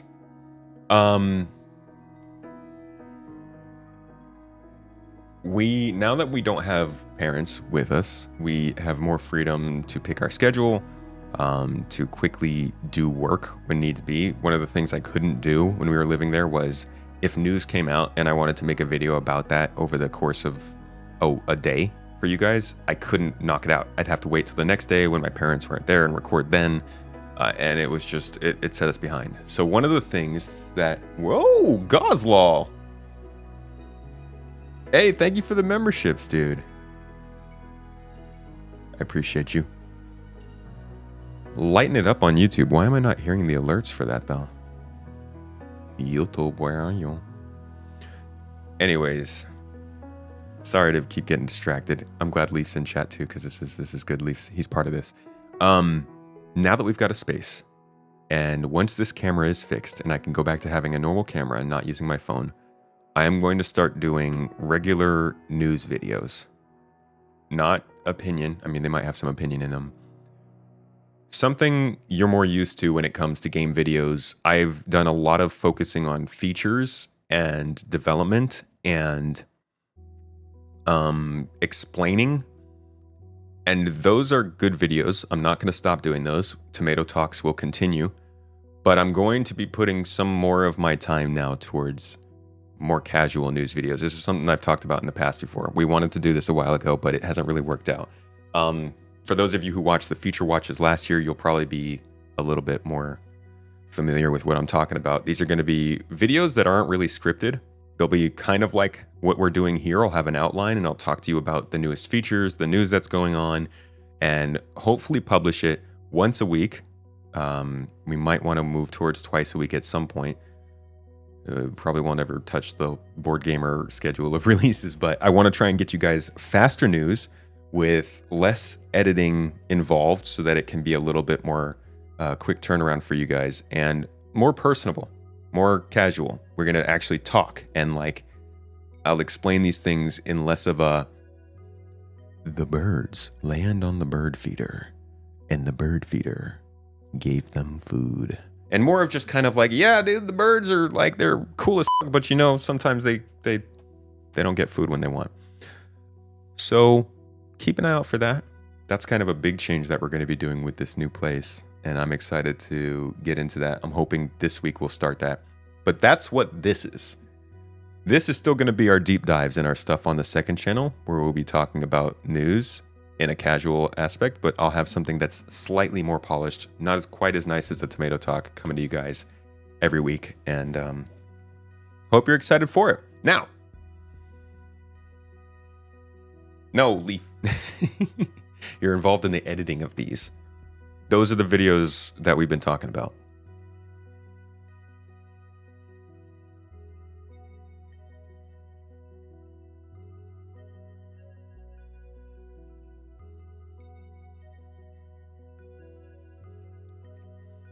Okay.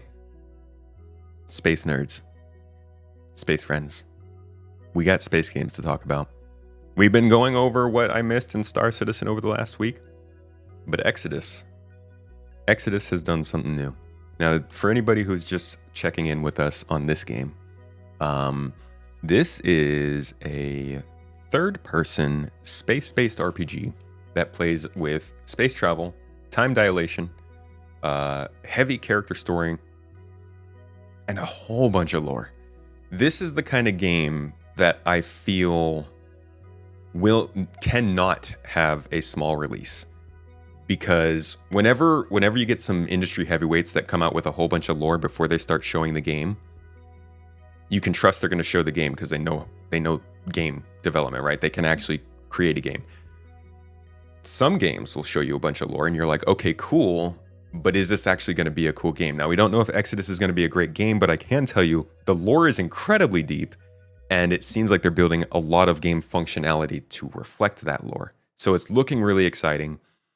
We have talked about this a few times on the channel now. I'll be making a Space Tomato video about this soon. But today there is a bit of a live stream highlight video here looking at some stuff that has happened. I have no idea what this is, but it's with Carnage. I'm excited to see what it is. And we'll continue following Exodus after this. Hope you enjoy.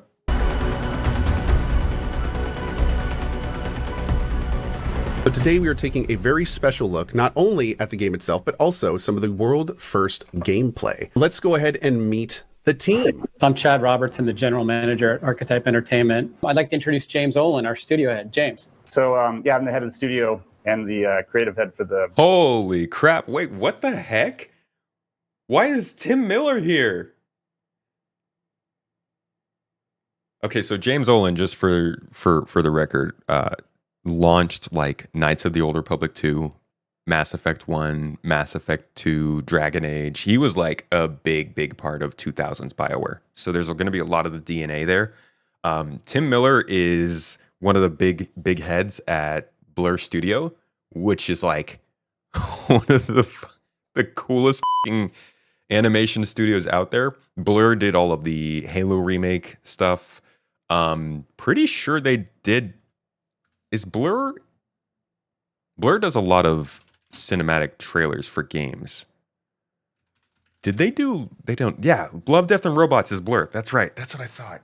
God dang. Which means, are they also involved in? Are they also involved in Secret Level? Yeah, they do Secret Level too. So like, a stupidly talented group that makes really good looking stuff. So this is a heavyweights in here. Exodus franchise. We're also having a special guest star, the guy behind Secret Level, Tim Miller. Okay, It is my honor could have just waited. I'm sorry. to be here as a longtime friend of James, and we've been working with them on Exodus for a while. I heard. I did not know today- that Blur was involved with Exodus. Like, how many times can they up the hype for this game? Oi. We may have something else here. So how about we see some world premiere gameplay from this game? How are we doing on sound levels? And boost it up for you guys a bit.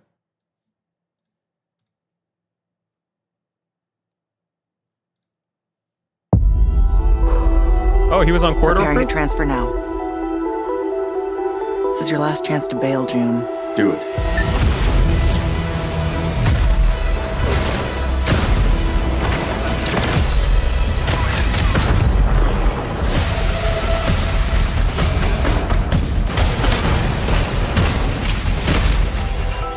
It might just be because it's the only real sci-fi RPG I've had a lot of experience with, but this looks a lot like Mass Effect to me too, just in terms of the way the effects look, the environments, the enemies. I get a lot of Andromeda and Mass Effect.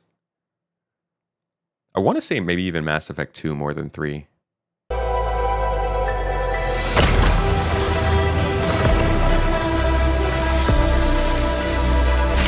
Loaded weapon is a hell of a way to greet your new partner. So you're June. We're burning time. Now that we're all best of friends, let's make each other rich. I'm not just here to look pretty.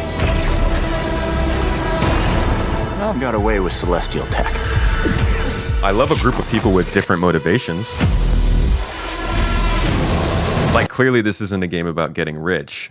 It would be nice if your whole group wasn't just like, let's save the world, let's solve the mysteries. I'd like to have some back and forth with your crewmate about what's actually important in the moment, you know?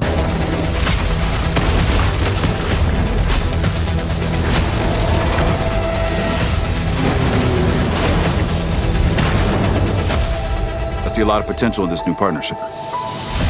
Let me light the way for you. Target acquired. Many thanks again for your help. You should have been honest. Dude, these scenes always get For me. your help.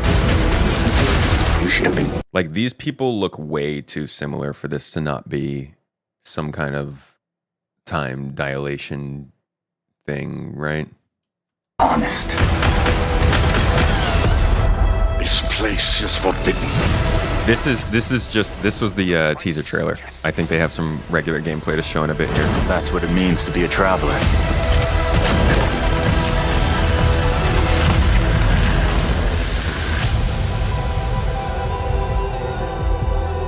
Yo, the bears and the animals are actually a pretty interesting part of the lore. It's like full-on intelligent consciousness just put into bears. It's either consciousness put into animals or animals that are elevated to the level of consciousness and intelligence that we have. Either way, they're just like actual partners and parts of society. It's pretty crazy.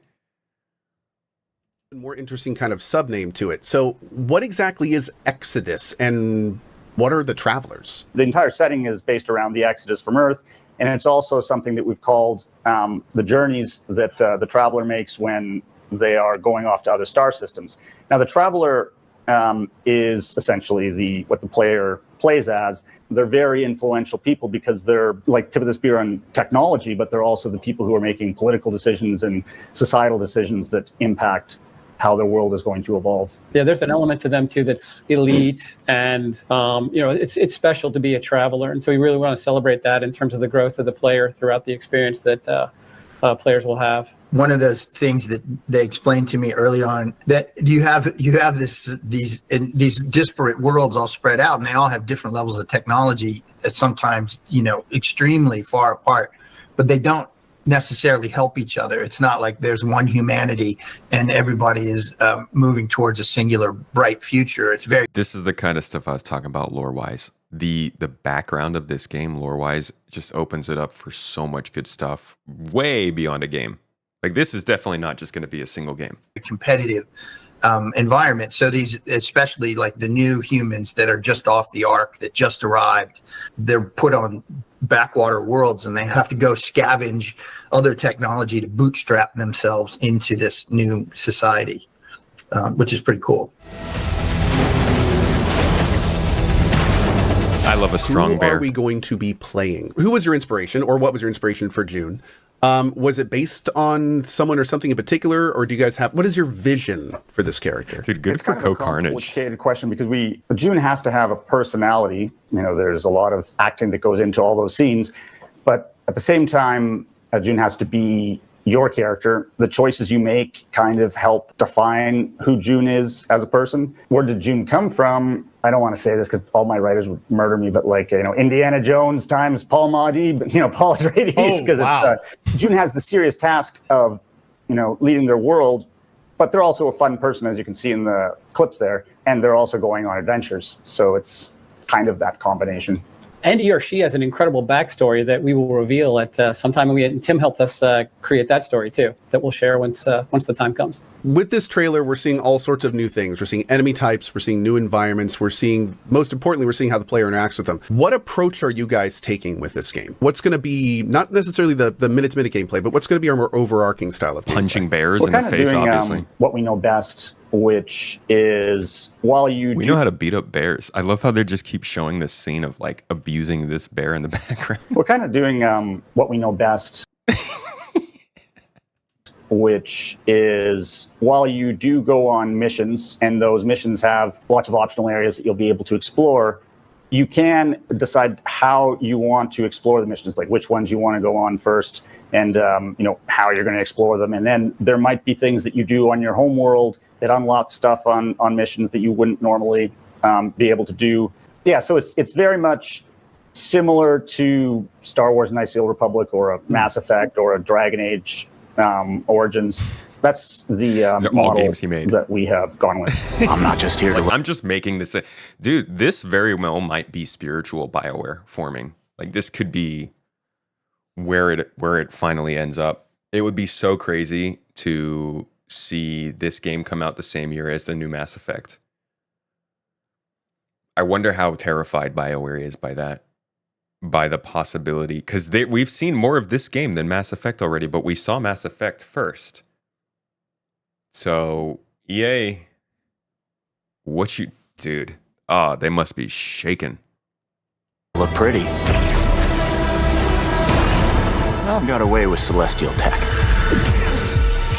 How is our character going to be progressing? Are we going to be like really specializing June to do something, or is it going to be more of like kind of just complementary to what we're doing already? How are you guys approaching that? Progression for us takes a multitude of forms. Like we look at choice in several different levels.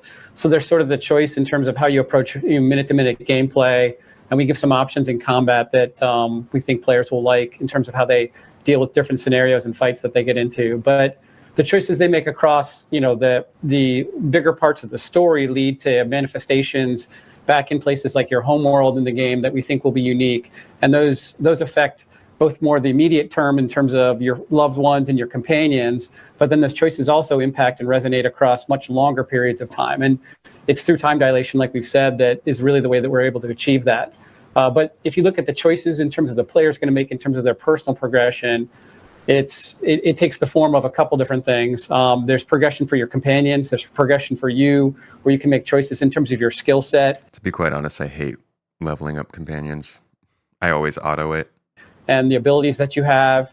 And then without going into too much detail, we've talked about a little bit about the way Livestone works in the game and the way what you see the player using in their gauntlet. There's some progression there that's pretty cool too as well. That's a unique feature of the game that we think players will like. You also get to unlock different technologies according to how you use the remnants you bring back. Just imagine if Indiana Jones had to choose how to use the Ark of the Covenant. Do I use it as a super weapon against the Nazis, or do I bring it back to the US and use it as a font of knowledge to help the country become better?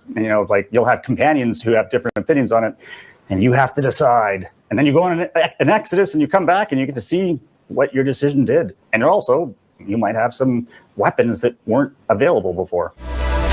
Loaded weapon is a hell of a way to greet your new partner. So you're June. He's like, yeah, who the f*** are you, dude? Burning time.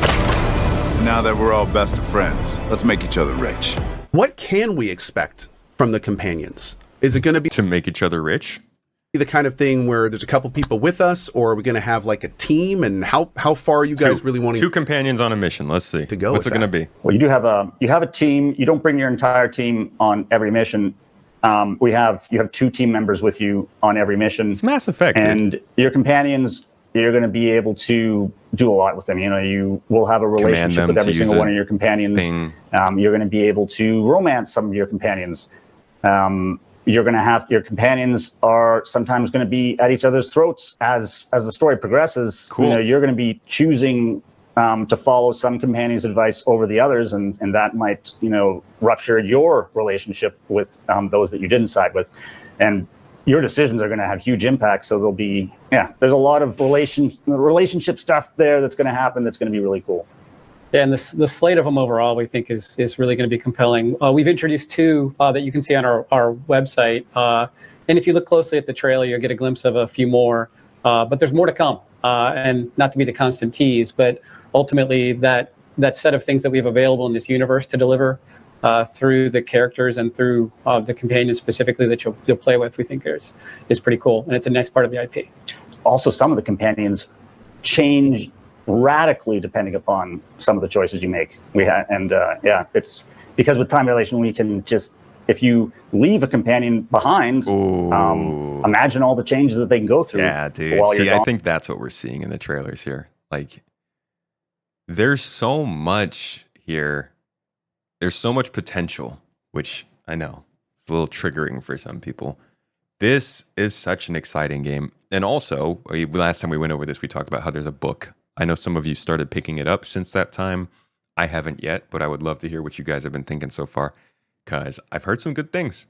I keep hearing good things about, like, everything I've heard about this so far has been good, which is interesting. For them, except for the faces. The faces are a little bit weird. Be a decade, which also makes the artist crazy, because it's like they have to like, okay, so we just can't do this companion. We have to do the companion 10 years older. Oh, and maybe even older. You gotta get a wheelchair now. Many thanks again. Okay, so this I didn't pick up. This is probably another one of these animals with the consciousness. Like, there's the bear. The frog also is probably really freaking smart. Again for your help. You should have been honest. Tim and Blur are going to be showing off today because it's like the secret level episode of Exodus. Oh, and right on. It really Yeah. focuses on what time dilation. Which is out now, by the way. Is it out right now? Can people go watch it? Yeah, it is. It's out right now. Chad is saying not only is it out, I've heard a lot of very favorable things so far already. There so. you go. Good job. Nice. Very, very cool. I love that story. I happen to have personally wrote that one. Of all the 15, that was the only one I was super involved with every day. And it's based on a Jack London story that I really love called Odyssey of the North that was a love story that takes place over 20 years or so. And we switched it to an Exodus friendly universe. But it just seemed very apropos because for the hero in that story, his love remained unchanged, but his love interest changed greatly. God bless you, Tim Miller. I'm so glad. I'm so happy for what their company does. And it felt like it fit Exodus in a really interesting way. So if you're going to steal from the best. Nice. Yep.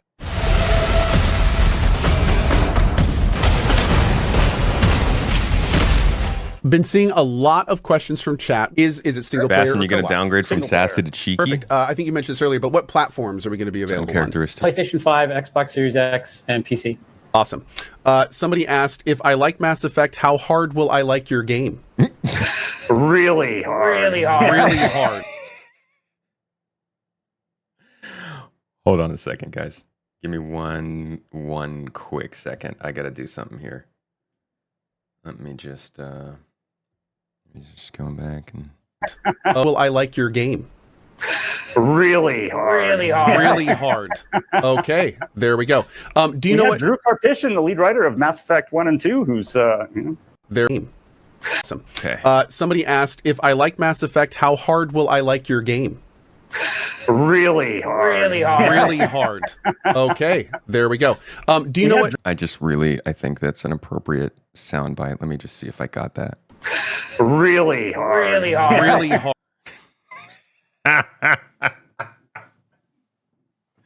I don't know when I'm going to use that, but really hard. Really hard. Really hard.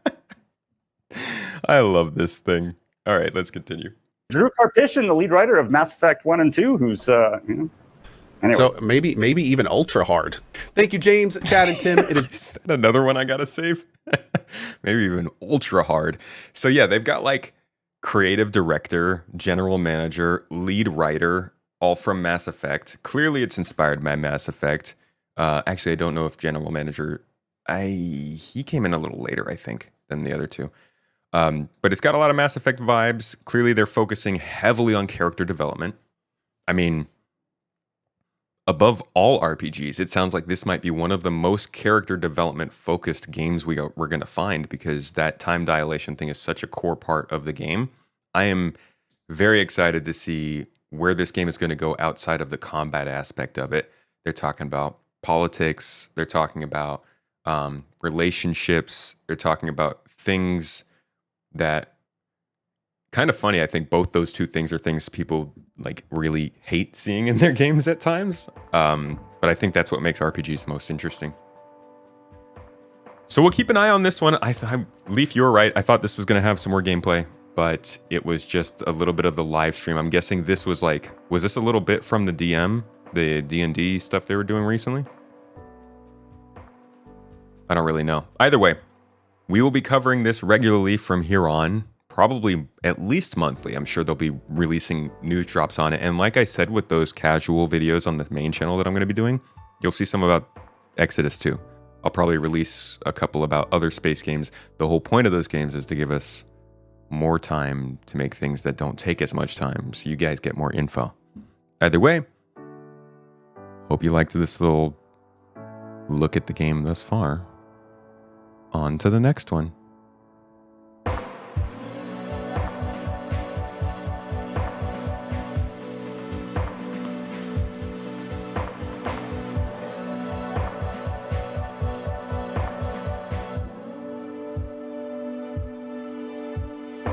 No, I've lost the next one. Hold on.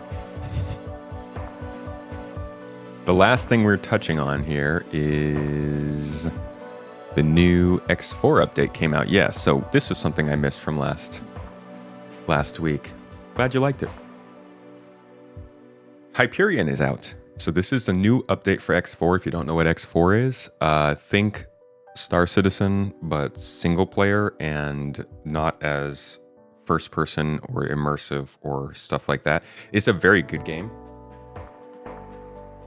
It's different from an MMO. It's not, if you're looking for a game like Star Citizen, this won't do that. If you're looking for a game like Star Citizen where you're not going to get attacked by other players, ding, ding, ding, ding, ding. It doesn't hit, again, everything that Star Citizen does, but it does a lot that you're looking for. And they just released their new flight model, which has been developed by Star Citizen's original flight model designer. So they are seeing the things that they like and they're picking them up. Now, this update is the first of several in this sort of thing. Hold on. Turn this on. So this update is the first in several coming to X4. And I think mostly for me, what this is telling me is X4 is a long-term thing. I thought that this was going to be slowly pushed aside for a sequel or something soon. But the fact that they are kind of getting back into regular updates, along with Elite Dangerous too, which is really cool to see. This is going to, I think, give people a lot of more options for like casual solo play in space if they're maybe looking for a break from Star Citizen. This won't be a really long overview. We're just touching on this quite briefly because we've gone over this several times over the last month or two. But as you can see, there is a roadmap here, so we'll be touching on X4 multiple times throughout the year, and I'll probably jump into game at some point soon. Does X4 stand for something? Explore, expose, extort, excite? I don't know. Yeah, we actually touched on Jump Ship last stream, or last deep dive like this. All right. So what's coming up here? Well, first, the flight model update revolutionizes the way you pilot ships in X4, featuring extensive changes to ship handling and balance. Every ship feels smoother, more responsive, and more immersive than ever before. Again, if you are a Star Citizen fan and you want a Star Citizen experience without other players, you won't get it completely in X4, but you'll get quite a bit of it, and this flight model comes straight from there. It's created by John Pritchett, who helped develop the original model for Star Citizen, so I'm sure you'll feel some of the DNA in there. Oh yeah, X4 is literally the X series, you're right. It's just the fourth one. Other things that have changed, the flight model physics jest boost mechanic revamp. Boosting now has its own dedicated energy pool. Enhanced gravidar display. You can't be gravidar. Improved readability and functionality provides better situational awareness for navigation and combat. Velocity indicator. Visual speed display aids with precise navigation and in dogfights. Wide area sensor array module. A new radar station module enhances detection capabilities, expanding your strategic awareness. Graphical enhancements. Major improvements to the engine, including DLSS and FSR3 support, making space more visually stunning. Space. Ship rebalancing. Every ship in the game has been rebalanced with refined engine, thruster, and component interactions. It's nice when you get a ship rebalancing and all the ships are just rebalanced and ready to go. Yeah, this is a fully released game. So you're also getting a wildly different experience than Star Citizen here. You can jump into this and expect everything to work as you want and progress as you want and sink dozens of hours into pursuing goals that you know you can get. That's really important to some people, and I genuinely think a lot of people would do better pursuing something like this over trying to force Star Citizen to work for them in its current state. New sectors, additional connections to Terran and Boron space, opening up fresh trade routes and exploration opportunities, and economy adjustments, improvements to trade dynamics and resource flow, enhancing the in-game economy. The economy is really cool. The best part of this game, in my opinion, is that you can start out as a single ship, little blurp, little and like not know anything. Run a couple box missions, do a couple deliveries, cool, sounds great. 2 weeks later, you could have an empire where you're sending NPCs out to go and run those boxes for you to different star systems, to different space stations, depending on the goods that you've mined and returned to the space station, and then had people ship out somewhere else. Like, you can do all of the things that you imagine being a space, what is the name for business owners? Entrepreneur, and build that up as your empire in a closed environment where you're in complete control, where you're the focus. And I think a lot of people would enjoy that. It's just the graphics and probably just like the first impression that makes people not try this out. But I do think that this would be a cool game for a lot of people to at least try out.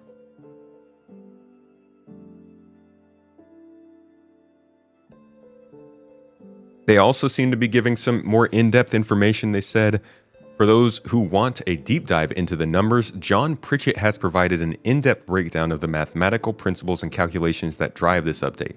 John's document provides information about the model, shows what makes it unique relative to other flight models, and provides examples of how the model is being used in X4.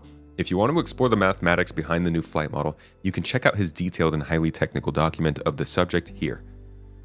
I'm not going to go through this, but this is the kind of stuff that John Pritchett used to do for Star Citizen. You can probably find this document for Star Citizen. Let's see, John Pritchett design document.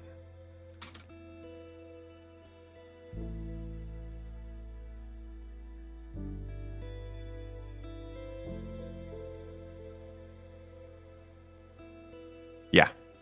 So this is what John Pritchett released back in Star Citizen 3.2 to describe the flight model. If you want to know what happened or why people are so angry about the flight model, let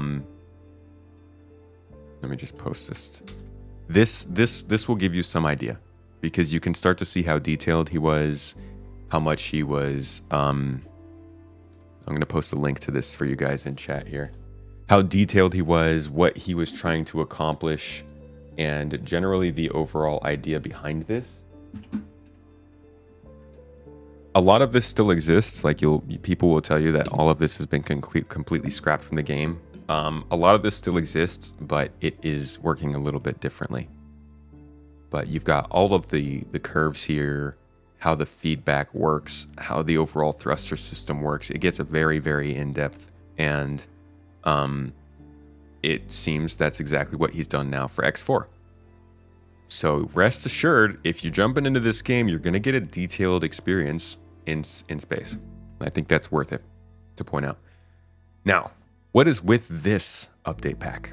Well, you got a new ship, the Hyperion Expeditionary Ship, a legendary ship reborn in X4. You got a new mission chain, which you can earn the ship through. So they're dropping a ship. They're dropping a content block to join that ship. New game start, jump straight into the action aboard the Hyperion. There's a new way to start the game. A new sector, so a new star system, basically new area, and new music for the soundtrack. Best synth soundtracks used to haunt you. They don't make like music like that. Yeah, so this is looking like a pretty solid update. You know, it's a mini DLC, they're calling it, so it's not like a huge, massive update, which seems more like what this diplomacy will be, and maybe even this exploration.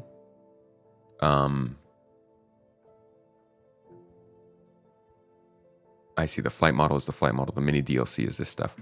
But it looks like a pretty solid content drop, and just overall reason to jump back into X4 if it's something that you've played before. What else is going on?